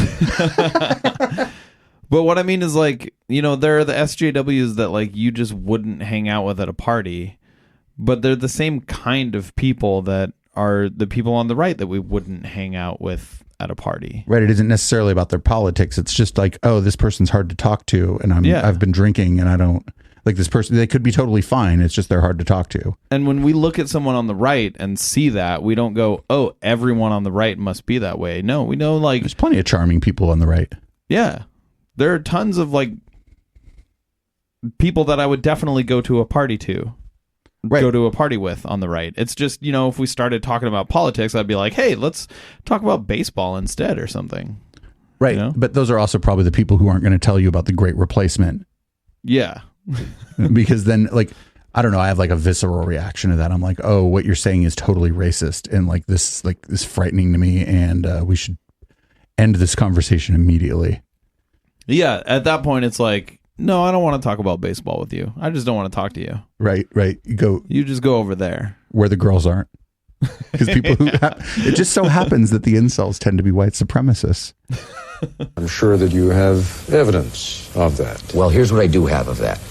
I do have a man here in Washington, D.C. named Duffy Wall, another one named Walter Moore. These are lobbyists for Eli Lilly. We have Burson Marsteller, the PR firm for Eli Lilly. The reason I'm saying this, you have to understand, this isn't my charge. I'm telling you. Okay, it's the globalists. They have this network. This network includes Eli Lilly, and there's this guy named Fred. He lives on fucking K Street. He works on K Street. His name is Fred, and they're out to get us. That's all this is, right? This is fucking like standard conspiracy theory. For more. These are lobbyists for Eli Lilly. We have Burson Marsteller, the PR firm for Eli Lilly. The reason I'm saying this, you have to understand, this isn't my charge. I'm telling you what they say. After that article came out, they were around town here saying, we caused that article on Scientology on behalf of Eli Lilly. These are all completely non-falsifiable claims, right? Yes. Like, if this was in a sea of things where it was numbers and things, and he goes, hey, word on the street is, when you say word on the street is, that means it's a rumor. Like, I will always, like, if I'm going to say something that I think is a rumor, I like word on the street. It sounds kind of like old-timey and cool, right? Like, hey, word on the street. See, word on the street. Like, it's cool. He didn't say that. He's like making these, he's like, oh, he was telling people this. Well, it's already hearsay. So like once you get there, you just like, you preface it, you use different language. He's talking about this like it's true. And this is like got to be what he's heard or what the voices in his head are telling him. Well, hearsay isn't necessarily bad evidence. It's just. But you got to say, hey, I heard someone saying that this is what's going on. Yeah. Like that's a fair way to. Someone who I find credible. Right. Said this. Or if they said it on Twitter, you just go, hey, here's what this guy said on Twitter. Yeah. Or if it's in a magazine article, you can go, hey, this journalist said this, or hey, use their name or whatever. What he's saying here is this is just some conspiracy theory crap. Oh, I have the sources, I have the documents. This is bullshit. You have affidavits. You have affidavits. Let me tell you what else I have. You have affidavits? From them, of course not. You think they'd admit it? Well, I mean... but they're the ones who said it. You're saying they said it. Let me tell you what I do have. Let me tell you what I do have. Go ahead. I go one step further. I then later found out, and you didn't know this, that Eli Lilly ordered a reprint of 750,000 copies of Time magazine before it came out, reported in the Washington Post. But most importantly, here's what I do have. Okay, so check this out. Has Eli Lilly ever done that with another publication that put out an article that supported their position? If so, they probably shouldn't. I don't know if they were just giving them to their fucking staff and shit. I don't know how many people work at Eli Lilly. Like, what were they doing with this? And then propagandizing? Like, whatever. They agree with the article. They bought a bunch of the fucking magazine to give out. Like, maybe don't be a shitty cult. I don't know. I'm not big on the drug companies, but like, the context here is missing, which is a weird thing for me to say on this show because everything. Well, no, but do they do this regularly? Do they buy a bunch of copies of the New York Times if there's a positive ad about, or a positive article about something Eli Lilly's doing, or a negative article about like one of their competitors? Was this common in the 90s before the internet? Because now they'll just buy Twitter ads for an article that praises them, right? Or Facebook ads or whatever. Like this, like, is completely lacking in any context. And like, is this just common practice for a business? Like, I don't know. Do you know? No. Or it's a fucking organized conspiracy against Scientology. He names people's names, but like, this was in a time where you couldn't just look up their Facebook. You just made the names up on the spot, man. That's why the guy was like, do you have affidavits? What he should have said is like, will they go on the record? You know, can we talk to them? Like, will they tell us the same thing if we ask them? Yeah. Like, oh, they're not going to go on the record? Well, then I don't even know if they said that. Now the whole world's on the record, except this podcast. The only people listening are like a few of our tried and true and the NSA. The NSA wouldn't listen to us. What's up, Bob? I put in a call to the people, the advertising firms who set this up. I called up JWT, J. Walter Thompson in New York. I spoke to the CEO. He said he would look into it and get back to me. He never did. He was like, okay, we got to have an all hands meeting, but nobody's in trouble. He's like, you're never going to believe who just called us. So we ran an ad in Time magazine last month. Well, here was the cover. Well, Scientology just called me and wanted to talk to me about something, and I told him I'd call him back. Everybody can have the rest of the day off. This is hilarious. Like, if Scientology called you, like, if you were like a PR person for your place of employment and Scientology called you about something you had done, wouldn't that be the best thing that ever happened to you? Like, even if it didn't advance your career, you would still find it amazing. Yes, but like, it doesn't have to be the company you work at now, just a company that does something. And you would advertise. A company that's smaller than Scientology, yeah. Oh, that'd be the best thing that ever happened to your company, because then you just call like the Raw Story and The Verge and you're like, Scientology's coming for us. Then you put up a GoFundMe for your legal defense fund. Yep. Called up a man over in England who owns all these advertising and PR conglomerates for Eli Lilly, a man named Martin Sorrell. Ted, I asked him 10 times on the phone to deny that he had set this up on their behalf. He wouldn't do it. All right. We put in a call to Eli Lilly. Their response was, we can neither confirm nor deny. This is a pretty heavy allegation I'm making. I'm only making it because what I heard from their people, and they won't deny it. So for you to challenge me on it, you have to understand they're not challenging me on it. And furthermore, our story that came out in USA Today covers this entire matter. They haven't called in once. Wait, USA Today let sign? I guess you just bought an ad, right? I assume that's what they did, because USA Today, as far as I know, they don't take outside articles. They may, but they'll credit somebody and it'll be pretty clear what's going on. Like from Reuters, from Time. You know what I'm saying? USA Today produces their own articles. Oh, right. But it doesn't mean that they're not like, that they wouldn't have content from another source. But I don't think Scientology is one of those sources. Like, people publish that like via this, via that. Like, if there's a great, like a local news story in California, and say, for example, the Sacramento Bee did a good story on it, they may just use the Sacramento Bee's story and then credit the Sacramento Bee for the story, because that's how I've news read a works. lot of physical USA Today, and I don't think they do that. Right, but if they did, it wouldn't be like completely out of the ordinary for a major newspaper. All major newspapers do it, but they're not going to be like via Scientology and just publish a story about like a Time article, right? So it was probably an ad buy. Yes.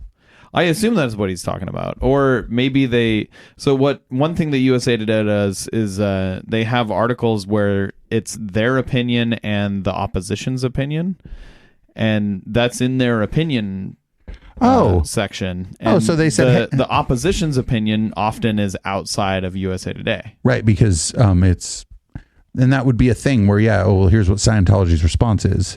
So maybe that's what he's talking about. But I don't think he's talking about an article that they wrote that USA Today published that is favorable as a USA Today article.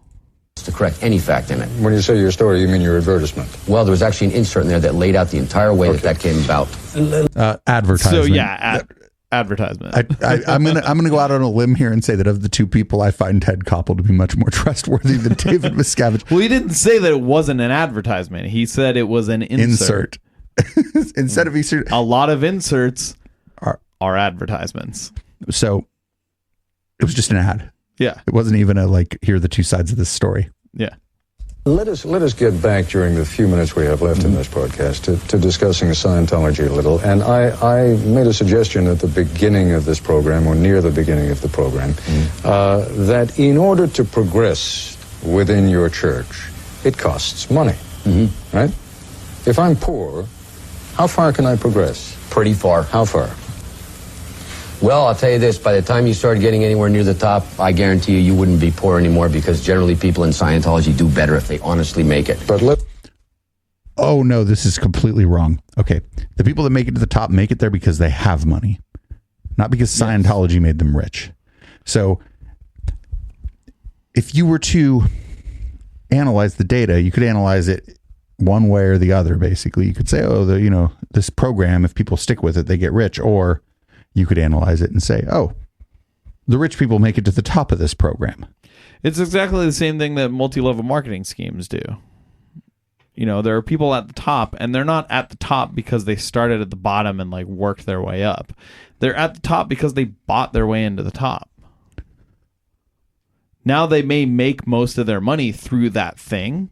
Right. But it's not because they started at the bottom and worked their way up. It's they bought an investment in your thing, and you're giving them a great return on their investment, but they had to have the capital to invest in the first place, and they had to get in early in an MLM usually.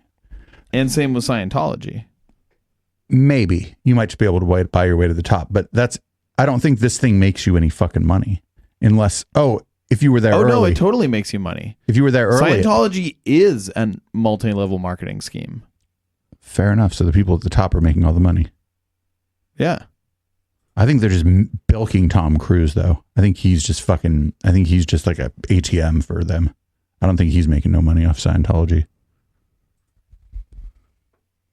Let us assume there are some folks out there who are just poor. They don't have any money. They don't have any friends or relatives who have money. Is this the right religion for them? Oh, absolutely. This is the right religion for anybody. In Scientology, you're dealing with... You got to have someone at the bottom. Didn't he say at the beginning that Scientology is for people who are doing fine and want to do better, not for the people below? And now he's saying it's just for anybody? Well, no, there are people at the bottom of Scientology that they have no hope of ever making it to the top. But you still need someone to scrub do the toilet. Dishes. Yeah, scrub the toilet, do the dishes. You need someone around to do those things. And either you can pay someone to do those things, or you can get the low-level Scientologists to do those things. And if they're going to do it for free, why wouldn't you? They're volunteering. It's not I could fault this religion for doing the thing that I would do if I were a religion. You see, here, we have this in common. It's still shitty, though. All religions of earth try to help man to be better and to cause him spiritual improvement. Now, most in the Judeo-Christian society, they say if you have faith and you live your life... What I'm saying is if I were the head of a religion, I would also be shitty. We believe in spiritual salvation, but in the here and now. Oh, I think... And that's what we deal with. I think both Judaism and Christianity, or the proponents of those two religions, would argue with you that they certainly set forth quite a number of rules and recommendations. Oh, and now, I'm not disputing that. I am not trying to badmouth any other religion. Right. And Ted, I would never do that. That they have their way. What's different? I'm comfortable badmouthing any religion. There are higher levels of awareness as a spiritual being, and that's but you're also not trying to run one. Now, for me to talk to you about this and for you to have... People call this a cult or an echo chamber around here. And I'll tell you why. You don't have a reality. Echoplex, people like echo chamber plex. It's a very personal thing. You ask why somebody would do it. Come up with something better. I'm not making the claims for the church, Ted. Millions of Scientologists around the world are making that claim. You ask them, they are happier. They do feel they're more able. They do better in life. They know it has helped them. They say it. You remember, a while ago when they said the interview was almost over?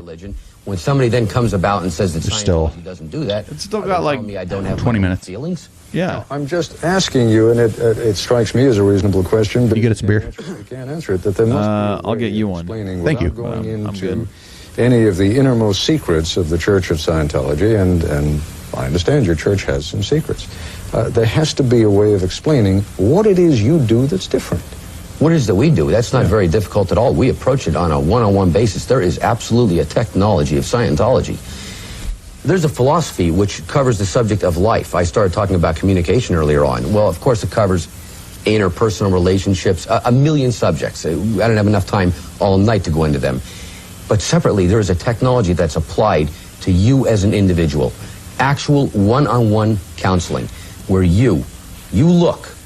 Well, number one, you have to understand the first premise. You are a spiritual being. You look.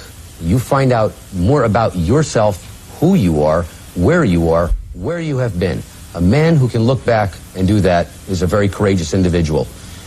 A lot of that includes looking back on your own past and areas where you went astray.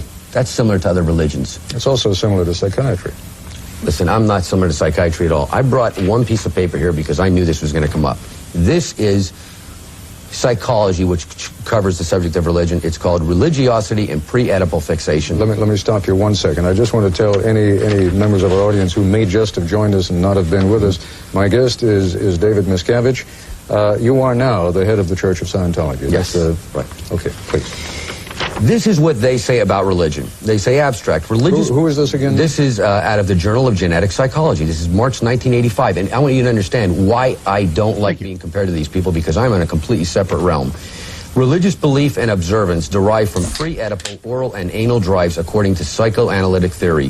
Specifically, belief in deity and such concepts as the afterlife are consonant with oral needs for nurturance from an omnipotent benefactor, coupled with the denial of death. Observance of ritual, and particularly church attendance, is a function of the anal need for regular activity and the anal compulsive need for regularity and repetitiveness. This is an offense to any religion. I am not like these people. We deal with the spirit. They say man's a body. We separate right there. Even if you believe in spirit, you have to believe that man, as they say, humankind, is a body. We are also a body. Like, They believe in thetans, which is dualism, which is exactly what he just described. right. Man is a body. Man is a spirit. Boom. Done. Yeah. But in their case, I think they think you're only a spirit. It's very bizarre. We're interested in bringing persons to a higher plane. They deal with the neurotics. They want to bring them up and tell him how to solve his problems. In Scientology, Ted, we want to bring the individual up to a higher level ability so that he's more intelligent. Higher what? They deal with the neurotics. They want to bring him up and tell him how to solve his problems. In Scientology, Ted, we want to bring the individual up to a higher level ability so that he's more intelligent. He has better reaction time. He's more able and intelligent so that he can handle his life better. Now you've handled something. Explain to me, and again, going back to the pieces that we saw before, and by necessity... Wait, pause that for a second. So they don't want to tell you how to solve your problems. They want to wait until you figure out how to solve your own problems. That's what he said. I mean, that's not really it's not the worst way to look at something. Is to like a baby doesn't know anything, right? And most of what but if you don't ever bother to teach it anything, if you're just like, look, this baby's got to figure out life on its own.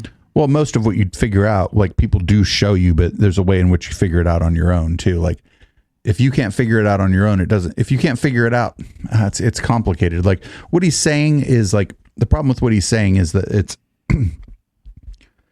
it doesn't mean anything. But and also it's like similar to like what we understand about learning is that, yes, somebody can show you how to do something, but you also have to learn how to do it. It's not like you can't just be taught. You're not passive in being taught. So he's taking a hair and splitting it right down the middle. Yeah, and then like giving you like the third piece that doesn't exist. 15 minutes on these pieces. You end up compressing things. Sure. And I don't want to lead people astray. Talk to me for a moment about the e-meters. Those are those handles that you see people holding in the pictures. I think now he's just trolling. Well, no, this is going along. It's not like he probably had a bunch of, like, this is off script, right? This has got to be. I don't know. Is it off script? That is, Like, you got to remember, at the time, people didn't know about Scientology. They didn't know that it was fucking weird and that they have these soup cans that you hold. No, but what I'm saying is that they said they were going long, so I'm not sure that they had more script for it. He may have producers like feeding him stuff, but wouldn't it be great if we had people in our ear feeding us information and funny things to say? We'd be so good at this if like the media wench and fucking like historian Matt were sitting in the other room, like kind of watching what we were doing and coming up with jokes for us and feeding them to us. It'd be distracting at first, but after a while, we'd be so good at this. It'd be like 4 people on a 2-person show. That's sort of what the chat room sometimes does. That's true. We steal a lot of the chat room's jokes and give them credit. Or not. No, I always give them credit. I'll steal your joke and not give you any credit. Fuck it. They are dealing now with an auditor. An auditor is the person who, this is the one-to-one. Well, here's what happens. Yeah. Could be me and you sitting across from each other. Maybe Okay, let's say I'm holding the e-meter. What are you doing, and what is that e-meter doing? What is it capable of doing? Okay, what it is capable of doing is registering what's bothering you. It is a guide. It doesn't tell you anything. It doesn't yell out. Well, it's a meter there, and it sends a little electrical flow through your body. You're holding something there, very tiny. You cannot feel it. It shows a reaction. What does that reaction mean? That reaction just says there's a reaction. You thought something about it, or something that has some form of mental energy. Reaction to what? You're saying words, and it's almost like no, free association. Or I mean, what am I reacting Listen, to? stop comparing it to psychotherapy because it isn't. I'm just asking. And by the way, okay, there are a million things you could do, but you take up an individual subject of a person's life. I'll bring up the subject of communication. Why stop comparing it to fine. psychotherapy? They're trying to be psychotherapists. It's exactly what they're doing. Replace them. Are asked, the person answers. Yeah, of course. He looks. But he doesn't want to be compared to psychotherapy because they won't look good in comparison. Handle areas of upset that are upsetting him. He knows when they are no longer upsetting him. He finds out finally for himself why they were upsetting him, and they no longer do. That is what's happening. What I'm still a little bit lost on is, presumably, you and I could do that. Oh, absolutely. Right now, right? Well, you'd have to want to participate. Fine. In it. But why do we need that piece of equipment? Oh, because it's far more accurate. I mean, originally in Dianetics and Scientology, there was no meter, and you would look at a person. What is the and you would meter look at a do? person. I'll tell you. Because I'm looking at a needle sweeping across. Okay, you would look at the person. Arc, You would look at the right? person and hear something similar. I can see your face flush, or I can see you cry, or I can see you smile. You can observe people, right? Well, not many people have an ability to do that, and plus that is pretty crude. What this does is when there is an area of upset, it registers. That's all it does. When the area of upset no longer exists, it doesn't register. That's all it does. It is strictly a guide. And what is the communication auditor? is taking place? Hold on, pause this for a second.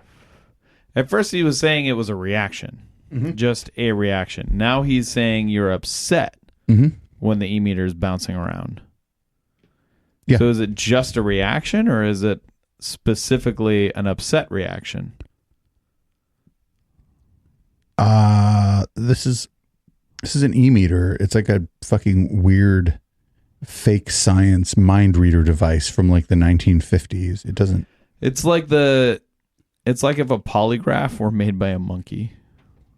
It's like someone looked at a polygraph and tried to rip it off and did a really shit job. Hey man, it's all you can do at Radio Shack. You and I. You see, we're in there together. I'm asking something about you. You're interested in finding out something about yourself. I'm there to help you find that. But I'll tell you, here's where else we differ from psychotherapy, psychology.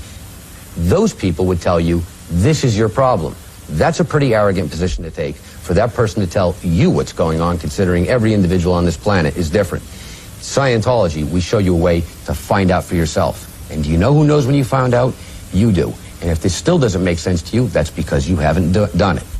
I can't be more clear. First principle in Scientology, by the way, Ted, you should understand is, in studying the subject or practicing it, never, I think you could be ever, more clear. ever believe it just because we say it's so.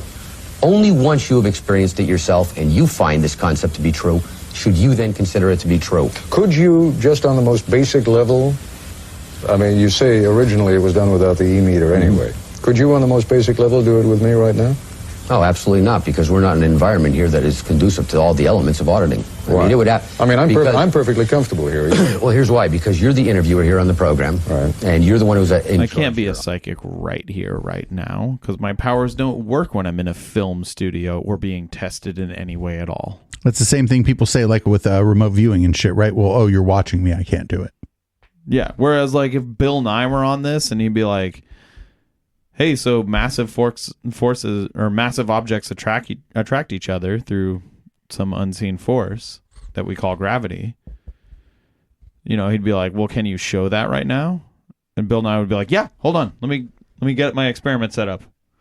Right, maybe, or he'd be like, "Oh, I can't really do an experiment on here, but like I can explain." Absolutely, he would do an experiment. Well, who knows? Who knows if he knew beforehand? But this is like supposed to be some kind of talk therapy, and the guy's like unwilling to do it in studio.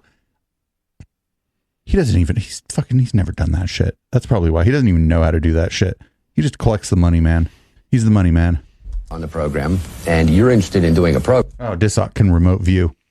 All right, Dissoc. Well, we have some questions for you during the post game if you think you can remote view. Well, I can do that too. It's just not remote to any actual destination. Well, to be fair, It's called dreaming. Well, to be fair, Dissoc is in fact remote viewing us right now. Oh, that's true. That instantly throws out the first 3 rudiments to doing this. It's not something. Fair enough. As a matter of fact, I buy that. That's fair enough. One of the other ways, if you're not going to use... Are we remote viewing them? Forrest also showed Or does it not count when it's live? Time travel. Oh, yeah. You know, I mean, there's a sort of misconception that comes out. That's part of the study technology of Scientology. There's a study technology developed by L. Ron Hubbard. He isolated the 3 barriers to study. This is a technology that helps you study any subject. One of those is not having the mass in front of you. I'll give you an example. Not having the what? The mass of an object that you're studying in front of you. A good example, here we are in a studio and we have cameras all over the place. Imagine you were going to school when you were 15 and you're studying up on cameras and you've never seen one, okay? You wouldn't really quite understand it too well. It'd be better if you had the camera there that you could do it with. Taking something more crude. Oh, wait, pause this. This is a really bad example because a camera is something you could totally understand without ever seeing one. He should have been like, imagine trying to ride a bicycle after only reading about it in the book or something. Yeah, but he's... Like, you can know exactly how a camera works, and you can fucking make one, having never seen one before in your life. Absolutely, yeah. You might have... He's giving a really shitty example. Yeah, and this is another thing we hit on sometimes on this show. That's true. That one guy who gives a Bad really, example guy. Yeah. In that we're not talking about electronics in any given area of study. The ability to demonstrate in clay a concept in the paragraph allows you to gain a greater understanding of that subject. This is something that he asked me about in the intro. There was a piece on it. But generally what people do is they'll be studying materials, and then they will see if they really understand it by demonstrating it in this clay. And if they can make a 3-dimensional figure of it, it often serves to clarify that concept and also show whether they understand it or not. And it's part of a study program. It's not a process of Scientology. We're not looking to... And whether they're a sculptor. Right. Some people can't sculpt, dude. Come on. Yeah. Like, I understand a lot of things that I couldn't sculpt because I'm not a sculptor. I'm, in fact, really bad at sculpting. Yeah, I don't think I would have been good in that movie Ghost where they made the fucking pot and shit. Like, If I looked at a sculpture of a deer that I made and an actual deer, like, I could tell you, like, oh, this one is more accurate to what actual deers are like. Because it's not your sculpture? Yeah, because it's not my shitty sculpture of a deer. With this, it's strictly a way of studying. Why is it necessary? But I don't have to, like, I know a lot about deer. I don't have to sculpt one perfectly to understand what deer are and how they work. Yeah, it's a stupid example. You're absolutely right. And that's one of the things they fucking do in their little therapy sessions. It's dumb. It's like, oh, you had a sad. Make a clay figure of a sad. I mean, come on. Some of the sums that are charged, and I literally don't have them... It's not something I've tucked away in my memory, but we're talking about, in some instances, to move from one level to the next level, $7,000, $10,000, $15,000, huge sums. Why? Yeah, well, okay, number one, we certainly do have a different donation system than other churches, although not all other churches. Donation. Yeah, you call it a donation. Oh, absolutely, because there's people there donating to the church, period. I understand, but are there people there who are making that sort of progress? I mean, what again, to get back to the person who doesn't have any money, what does he or she do? Pause it for a second. David Miscavige is clearly uncomfortable right now. He's being asked about the money. Yeah. Hey, must be the money. Yeah, if I were him, I'd be uncomfortable too being asked about the money. Well, I think the question of the e-meters made him really uncomfortable because he knows he looked stupid answering it. He could just say it's a matter of faith. Like, he knows what he just said was really stupid. Subject to Scientology. He can then audit somebody else, and he can be audited by that person, and that's free. Mm-hmm. You see, people like to pull out the sexy part. I'd like to point out, Ted, the people that are complaining. I'm just going to go on the record and say none of this sounds like the sexy part. I'm guaranteeing that none of the part of Scientology that you're going to be exposed to is the sexy part. About it in your intro, the one girl there that was complaining about it, a girl named Vicky Azaran, which, by the way, this is a girl who was kicked out for trying to bring criminals into the church. I think she didn't mention. I mean, you said a girl. Event, I think we're talking about a grown woman, right? A grown woman. Oh, yeah. I think we're talking about a grown woman. Fucking, that's pretty good. For trying to bring criminals into the church. I think she didn't mention. I mean, you said a girl. Event, I think we're talking about a grown woman, right? A grown woman. Excuse me. I mean, a lady, Vicky Azaran. And you and she were at one point rivals for the leadership. Absolutely not. Absolutely not. I have no idea where Forrest got that from. Absolutely not. She violated the mores and codes of the group. She was removed for it. I was a trustee of that corporation. She knows it. The word she said to me is, I have no future in Scientology. She wanted to bring bad boys into Scientology. Her words. No. Bad boys. What you have just done is this was that time. And I'm not in a position to judge which it is. Mm-hmm. Either you have made an accurate charge against someone, or what a number of your critics and a number of the pieces that have been written about the Church of Scientology suggest, is that when you have a critic before you, you destroy those people. Yeah, well, let me tell you, that's easy to say for the person. That's easy for the person to say, but she's the one on that program smearing me. And let me tell you something else. This subject did come out before. Forrest did have it. I showed her deposition testimony. She admitted in there that that is what she was trying to do. She admitted that's why she was pulled out. The fact that Forrest didn't put that in there is extremely disingenuous. I'm not making any new charge against her, and let's not also forget the fact that she is trying to get $70 million out of the church, and I think that explains 70 million reasons why she would make up something like that. I'm trying to get nothing from her. Has she sued the church? Absolutely. For $70 million? For $70 million. Where does that case stand right now? Case has dragged on for years. It's just been dragging on and on. But I mean, it's still in the court system. Absolutely. Absolutely. But on the subject here, I mean, they bring that up. Ted, it's simple for people to say that, except I'm not out there leveling charges out of the blue against people.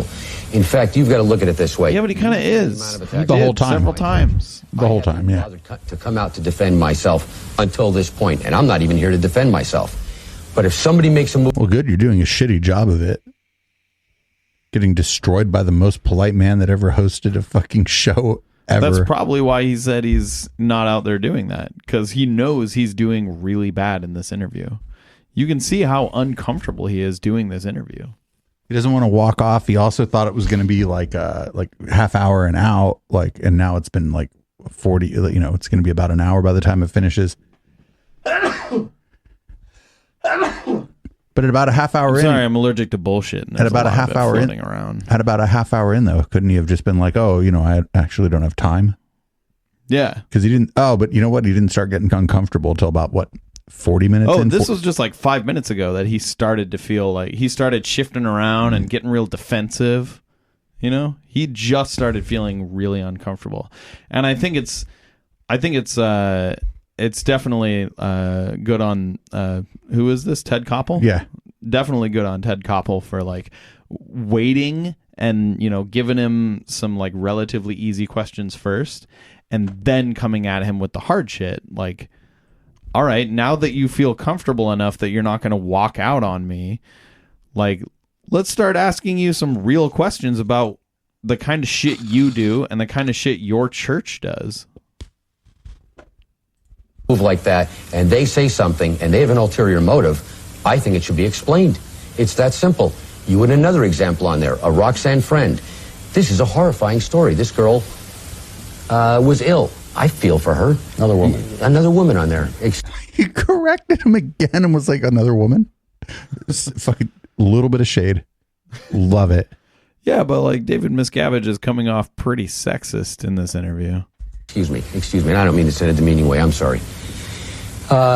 She has a horrifying story of having an illness of cancer. And the word in there is that we didn't send her to a church. To a doctor. To a doctor, excuse me. In fact, she's been to a doctor 220 times while she was in Scientology. In fact, when we sent her out of the church, we asked her to please go to a medical doctor and see if something was wrong. The charge, as I recall it, Mr. Miscavige, is that with many of these people... Let me finish this one because it's important. Not just with Ms. Friend. I'll let you get back to it in just a second. The charge is that you inevitably, I don't mean you personally, I mean the church, send people who complain of some illness to a doctor, but a doctor who is also a Scientologist. I know where you got it. It's invented. Never heard it in my life. So if someone... Well, first time I heard it. It's not the first time because you've read the LA Times series and it was in the LA Times. Ooh. Bravo, sir. It's a good still, too. Not happy. He got caught very off guard. Like, you weren't supposed to have a response to that. You weren't supposed to know that the article I just referred to that I had read. Sure, I didn't read that. Believe me, I don't read a report on Scientology from the LA Times to find out what it is. So I did not read that in detail. No, but I mean, you've got to understand what your critics are saying about you. That's just not so. Not so at all. Oh, you shouldn't understand what your critics are saying at all. Well, no, he's saying the story isn't true. But he also hasn't read it. Yeah. The criticism of me, the Majority Report, their criticism is in such bad faith. I've listened to 45 minutes.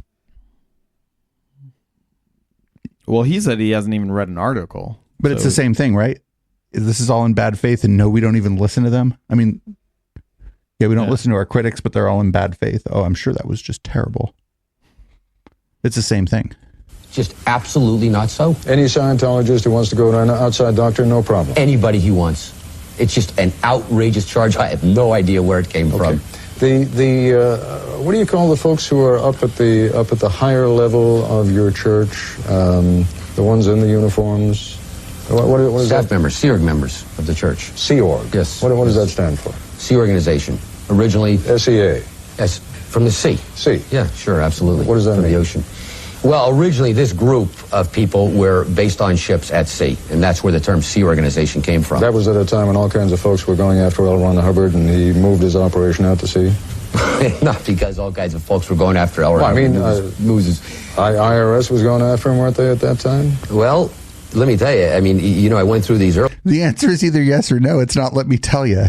The answer is absolutely yes. Right. And David Miscavige does not want to say yes, but he also doesn't want to say no because he doesn't want to blatantly lie. So let me tell you. Yep. Yeah, it's exactly what, like, anyone who's like barely above the level of Donald Trump. Like, yeah, this is how they lie. Couldn't he say yes, but, and then say why he thought it was wrong or something? Yeah. That's like if somebody was like, hey,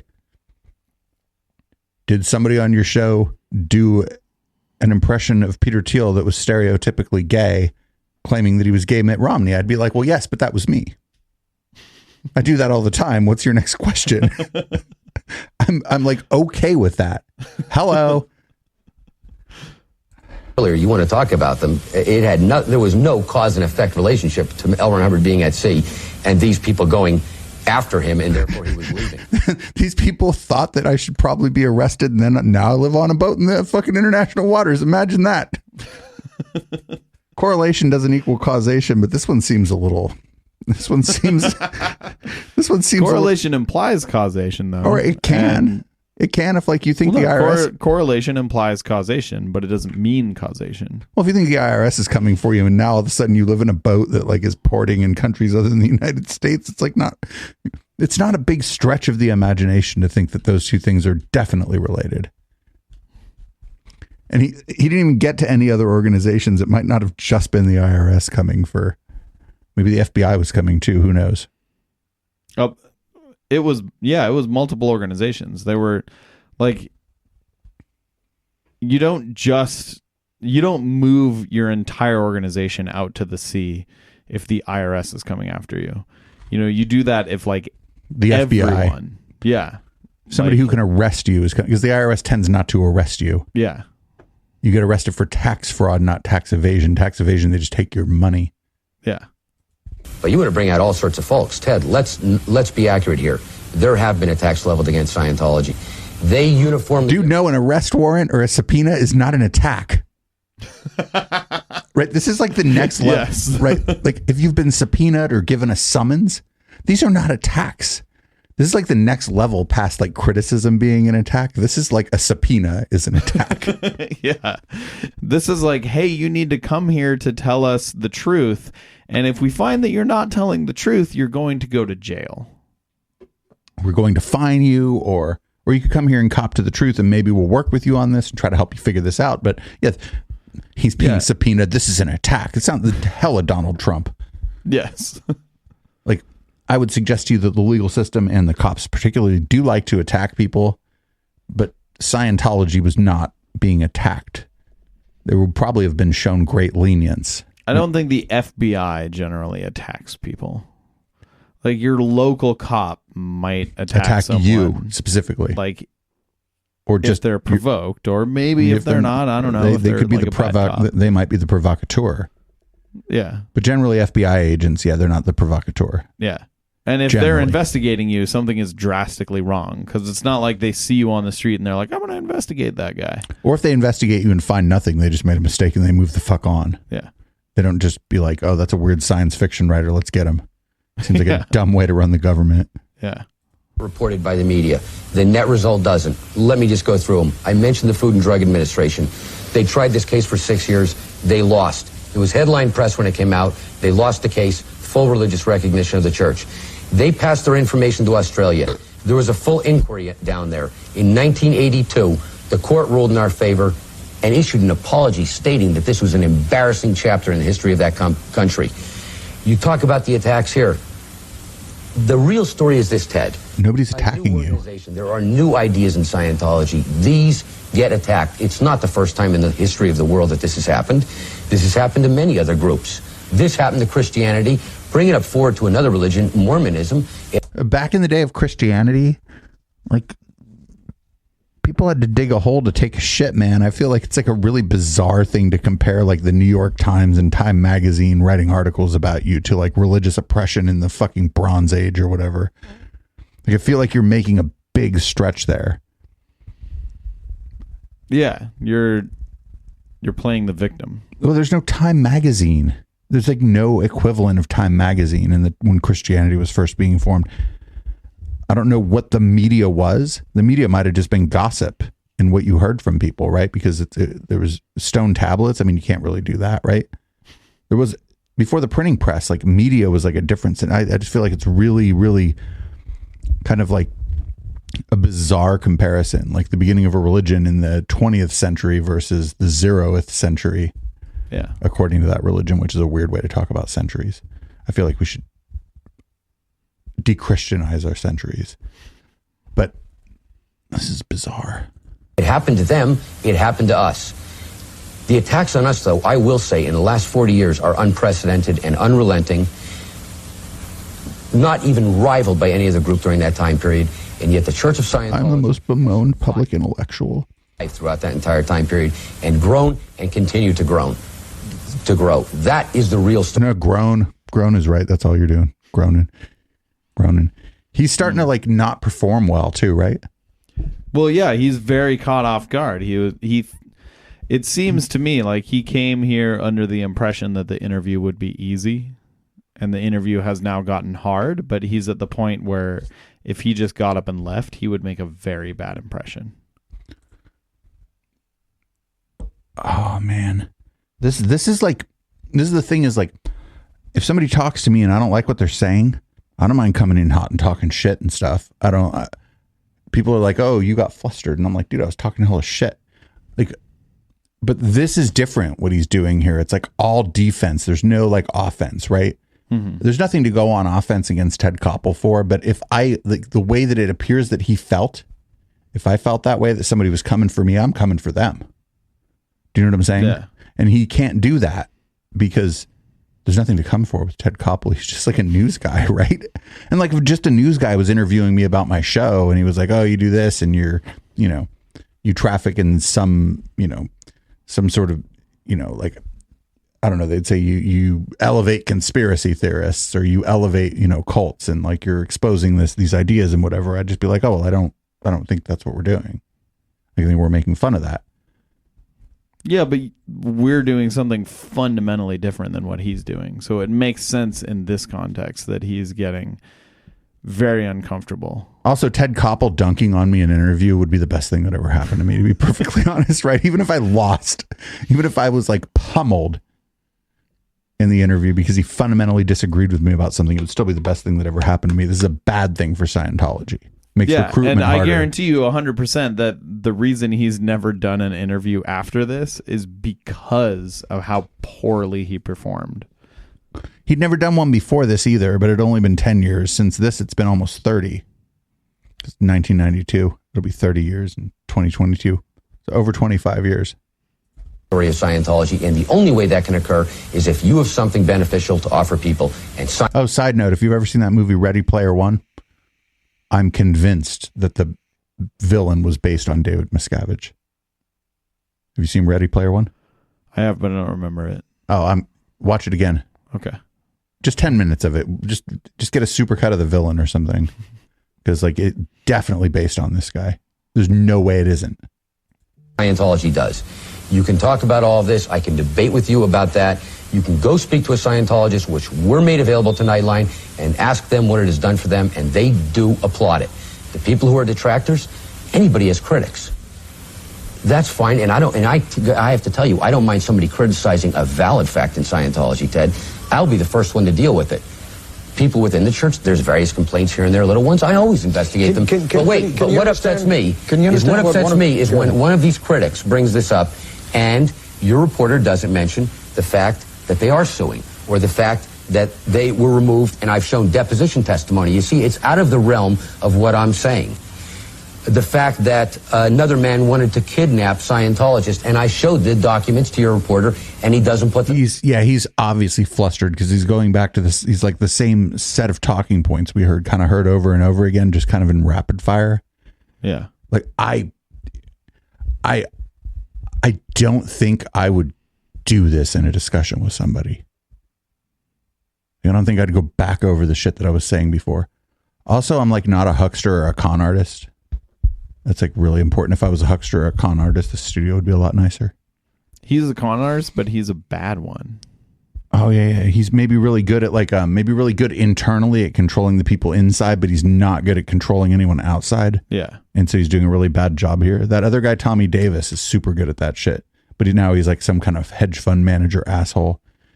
There's this dude who used to be their spokesperson who wanted to be Tom Cruise so bad. And he was also like a bastard. Men. My complaint isn't that the people said them. My complaint is that the reporter didn't give the motive, and he should have. He had it available to him, and to not show it makes it seem like these people are objective.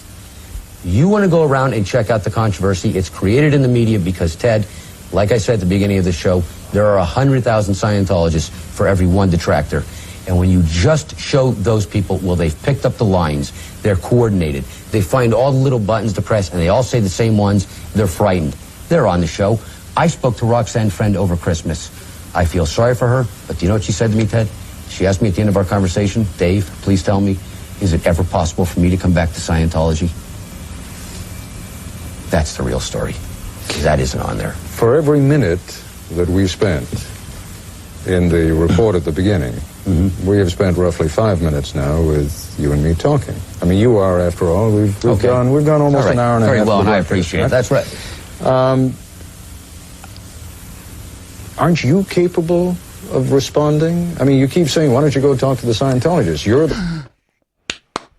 Again, like, can't you respond to the criticism of your organization? That's like such a good question. Oh, it's such a fucking amazing question, aren't you? There, I got to go back. Like, this is so good. I would love to channel Ted Koppel one day. That's like such a good question. Like, can't you answer these questions? Aren't you here in my studio? Aren't you capable of responding? I mean, you keep saying, why don't you go talk to the Scientologists? You're the head Scientologist. You have to understand this. If you want to understand what benefits people in Scientology, I can give you my own personal thing. But what I am not going to do here is tell you, I am not going to make claims for other people. What I'm telling you is the best evidence is the successes of Scientology. Do you want to hear about mine? Sure. I came to Scientology. I was a young man. I had an acute case of asthma. I had been to Dr. Oh, he's going to tell the story about his... You're going to love this. Already, it started off really bad. Check this out. He was a young man with asthma.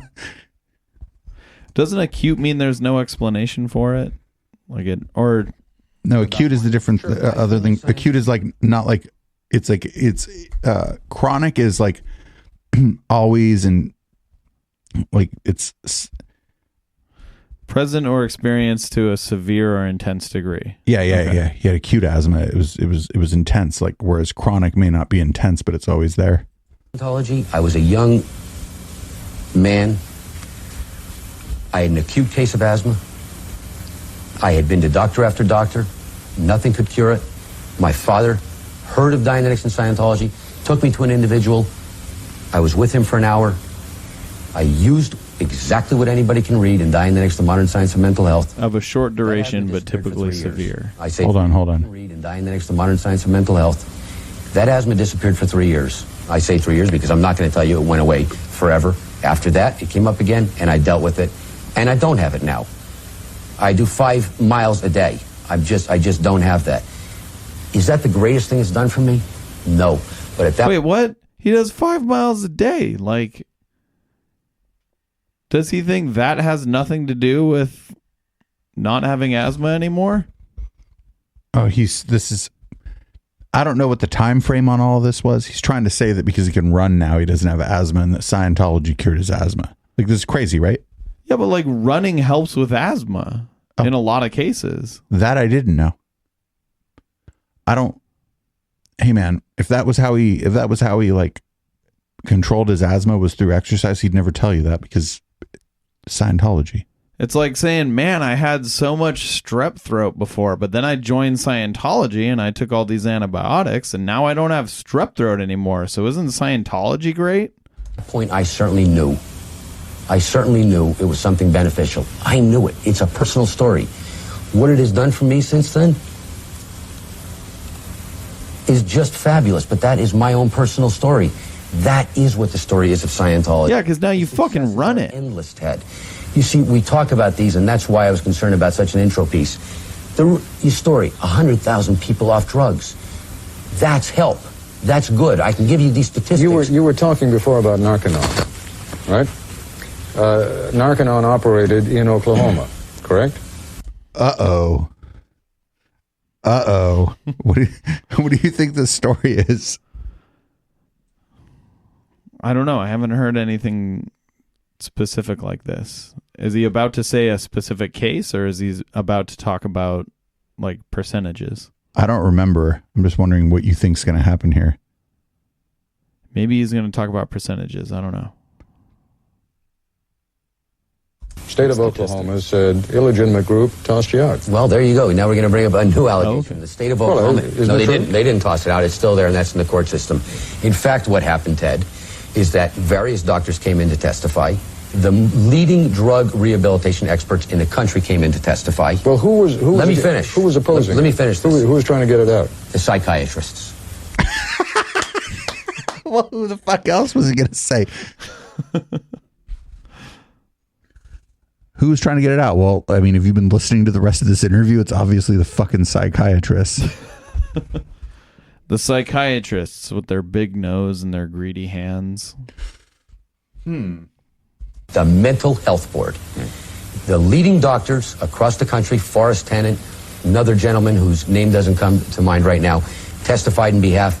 All of the testimony on the wait. Pause it for a second. Program. Do you think that the Scientologists, if you got to the bottom of that well, there would be Jews? I don't know. It's all really complicated. I think, no, because they're trying to hoard money too. And then most of the tropes about Jews, the Jews are trying to hoard money. I don't think so. I think they let Jewish people be Scientology. Okay. Was all in favor. Well, would they let a psychologist be a Scientologist? It's like fucking, yes, of course. Well, Like, then that doesn't mean anything, actually. Fair enough. Have been done. Governmental studies in Spain and Sweden found Narconon to be the most effective drug rehabilitation program in those countries. One man came in, a psychiatrist. He made statements about the program. The man was also on record as stating, and it's a man named Dr. Jolyon West out of UCLA. He stated that living a drug-free existence is an antiquated position in today's society. The judge in that case ruled that having that man talk about our drug rehabilitation program is similar to asking Saddam Hussein to report on the treatment of the Kuwaitis in Kuwait. So why is it still in the court system? The Mental Health Board is the one who ruled on it, and we couldn't understand the findings because all the testimony was positive. Both health inspections, they passed, and then at the last minute, these mental health people denied it. Hang on. How much you want to bet at least some of that was a lie? The FDA. Most of it, probably. Like that. We get a level playing field, Ted. It always comes out. You're bringing up Narconon now, but you know, if I you brought it up, that's why I raised it. Well, I didn't bring up the Oklahoma matter, and you brought that up. That is correct. You went, you know, if Nope. What I said was incorrect. Let me say something else. He just told him he didn't bring up Narconon, and he's like, "Well, yeah, you did. Yeah, you did." And he's like, "Oh, I didn't bring up Oklahoma." It's like, okay. I could have been on here 2 years ago, and you would have brought something up, and it's over now.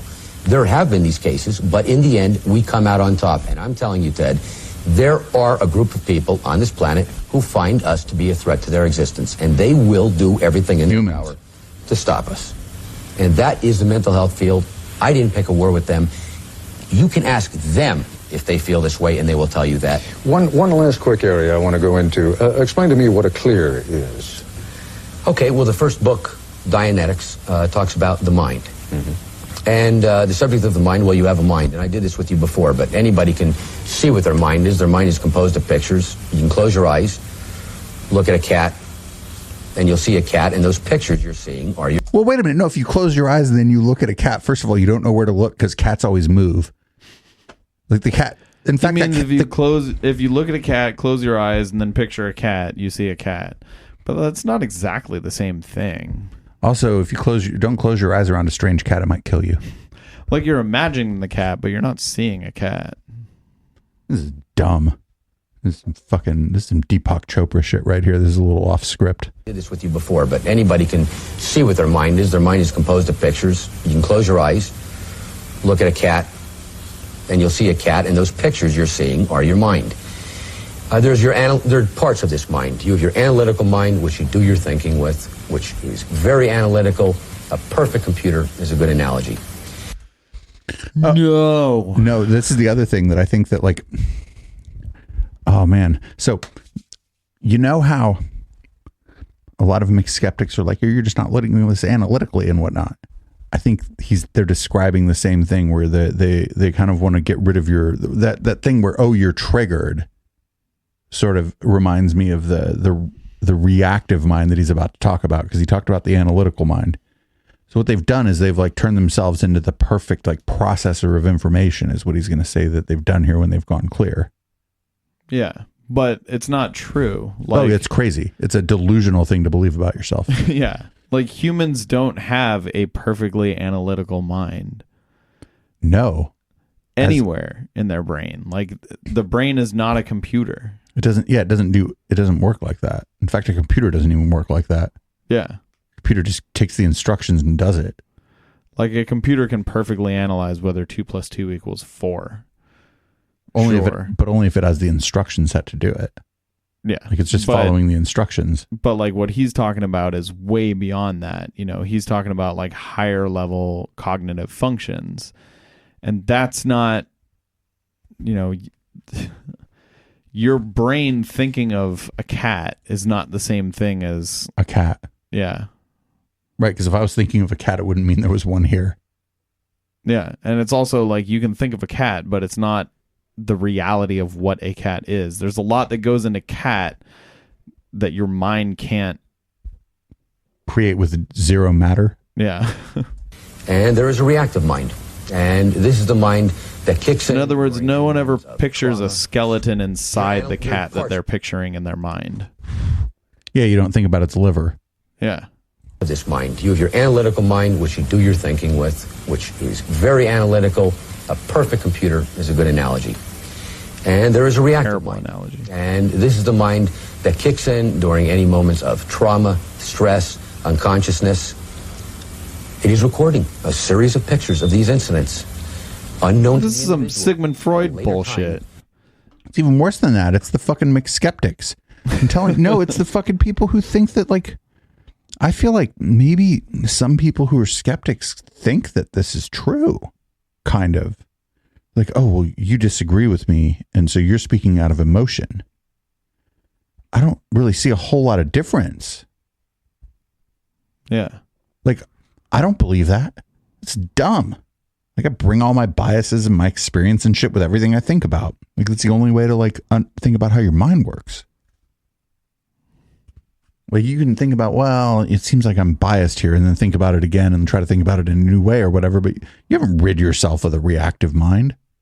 Whatever the fuck they're talking about. I don't even, like, if we'll even accept this kind of dichotomy of the way your mind works, you can't just have one of those. Like, they're both there. Like, he's shown his reactive mind in this fucking interview, right? Yeah. Yeah, exactly. He hasn't gone clear at all. He's not only, he's a charlatan on his own terms. All charlatans are, like, on their own terms, even a charlatan. yeah. But yeah, this guy's, like, he's shown his reactive mind during this interview. I'd suggest that Ted Koppel may have gone clear. I would certainly take this evidence as Ted Koppel's clearness over David Miscavige's. There's only about a couple, like less than 2 minutes left of play on this, and some of it's probably the credits. So we're going to do this, play a song, and then move on over into the after show. We'll play something a little quicker paced, I promise. These incidents that are traumatic can come back and affect the person, affect his rationality, affect his happiness. This is where you find the cause of a person acting a way he doesn't want to. A clear is eradicating that reactive mind so the person no longer has matters like that not affecting him. Clears don't get colds. Well, I don't know that clears don't get colds, but L. Ron Hubbard said, clears don't get colds. Back in 1951, L. Ron Hubbard... Here, pause it for a second. This is the bullshit that I was talking about where... You don't get sick. Yeah. That's like that movie. You don't get sick, don't get any older, don't ever die. Like the thetans are just, you know, if you have pink eye, it's because you have a thetan, not because you have shit in your eye. So like, stupid. No. Reality is, if you get shit in your eye, you're going to get pink eye. If you don't get shit in your eye, you're probably not going to get pink eye. This is so ridiculous. Hubbard said, clears don't get colds. Back in 1951, L. Ron Hubbard, I believe, said in that book that postulating that a clear wouldn't get a cold. So again, you're taking the line out of context. So clears do get colds. I guess one could. Okay. I guess one could. I guess one could. But you could say that about anybody in getting a cold, right? Because you're not saying that. I guess one could is really functionally no different than it's inevitable that eventually you'll get one, because you're not wrong when you say they could, because then they just did and you were right. Well, he's admitting to materialism right now. So he doesn't believe his own bullshit. At least he won't admit to believing his own bullshit. He said he guesses one could, though. Hedging a little bit. Yeah, Not like he is definitely trying to hedge. Not like, I had a cold 6 months ago. What are you talking about? Yeah. This is like, I guess one could, but like if he goes to his own people, he's going to say, well, I've never seen one with a cold, or, well, I've never even heard, no one has ever been documented to be clear and have a cold. You know, he can still say that. Like, he's just lying. He's fucking lying. Well, he's like half lying. Because he said, I guess one could get a cold, which is not technically untrue, because one could get a cold. Yeah, but I mean, like, he's lying without lying. Like, this is what grifters do. They lie without actually lying. You know, just by never having a full stance on anything. I like how he keeps saying that these things are taken out of context, too. I just feel like this is, like, amazing. In the few seconds that we got left, we got about 45 seconds left. we've heard a lot from you, and I understand there's a lot more to be said. But why is all of this a religion? And you're speaking now to a great many people out there who have a different concept of religion. Yeah, well, unfortunately, we've talked about a lot of allegations, and it's tough to describe a subject when you're when you get hit with a litany of accusations at the beginning, you're trying to deal with them. Why Scientology is a religion? Religion is about the spirit, and Scientology deals with the spirit. We are in the tradition of the much older religions, Buddhism, Hinduism, helping the person as a spiritual being improve himself.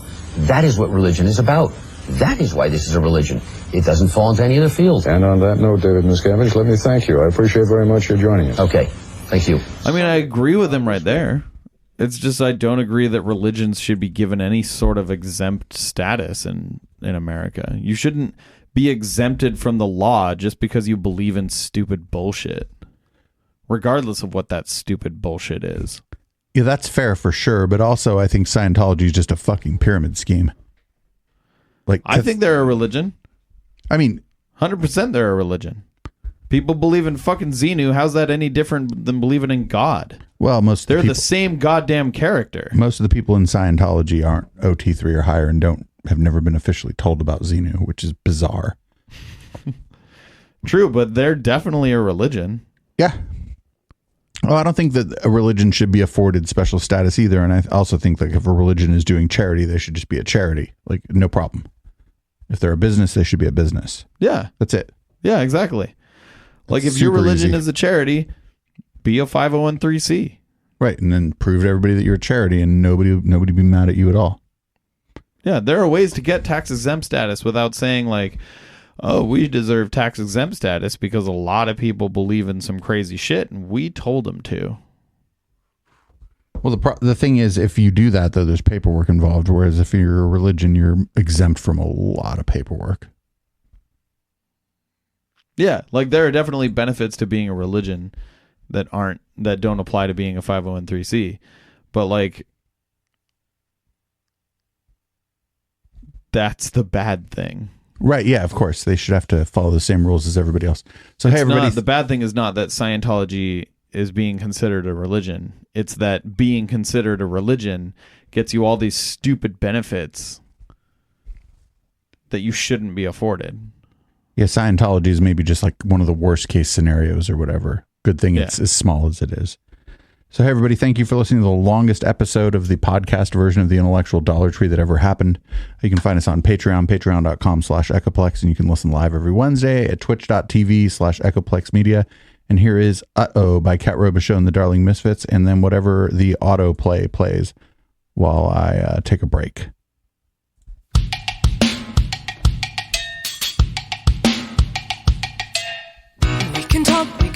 We can talk about it. Doesn't change things one little bit.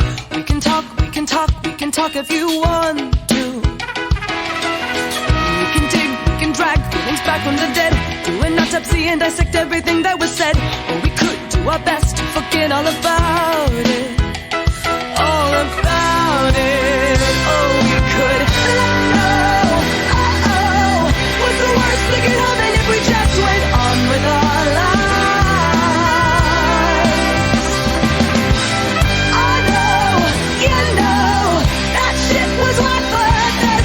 Going back, learn from the past, and let this love survive. It's an eye for an eye, it's the soul in my head. Did you really mean it when you said you wished I was dead?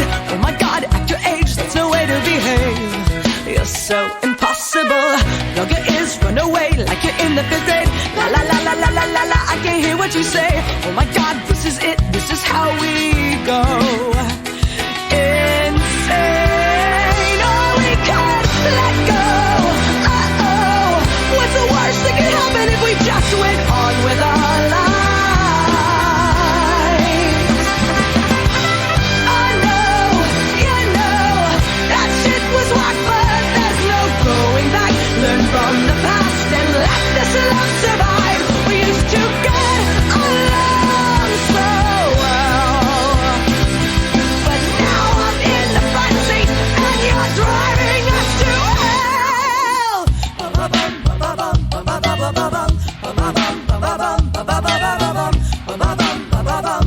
ba ba bum.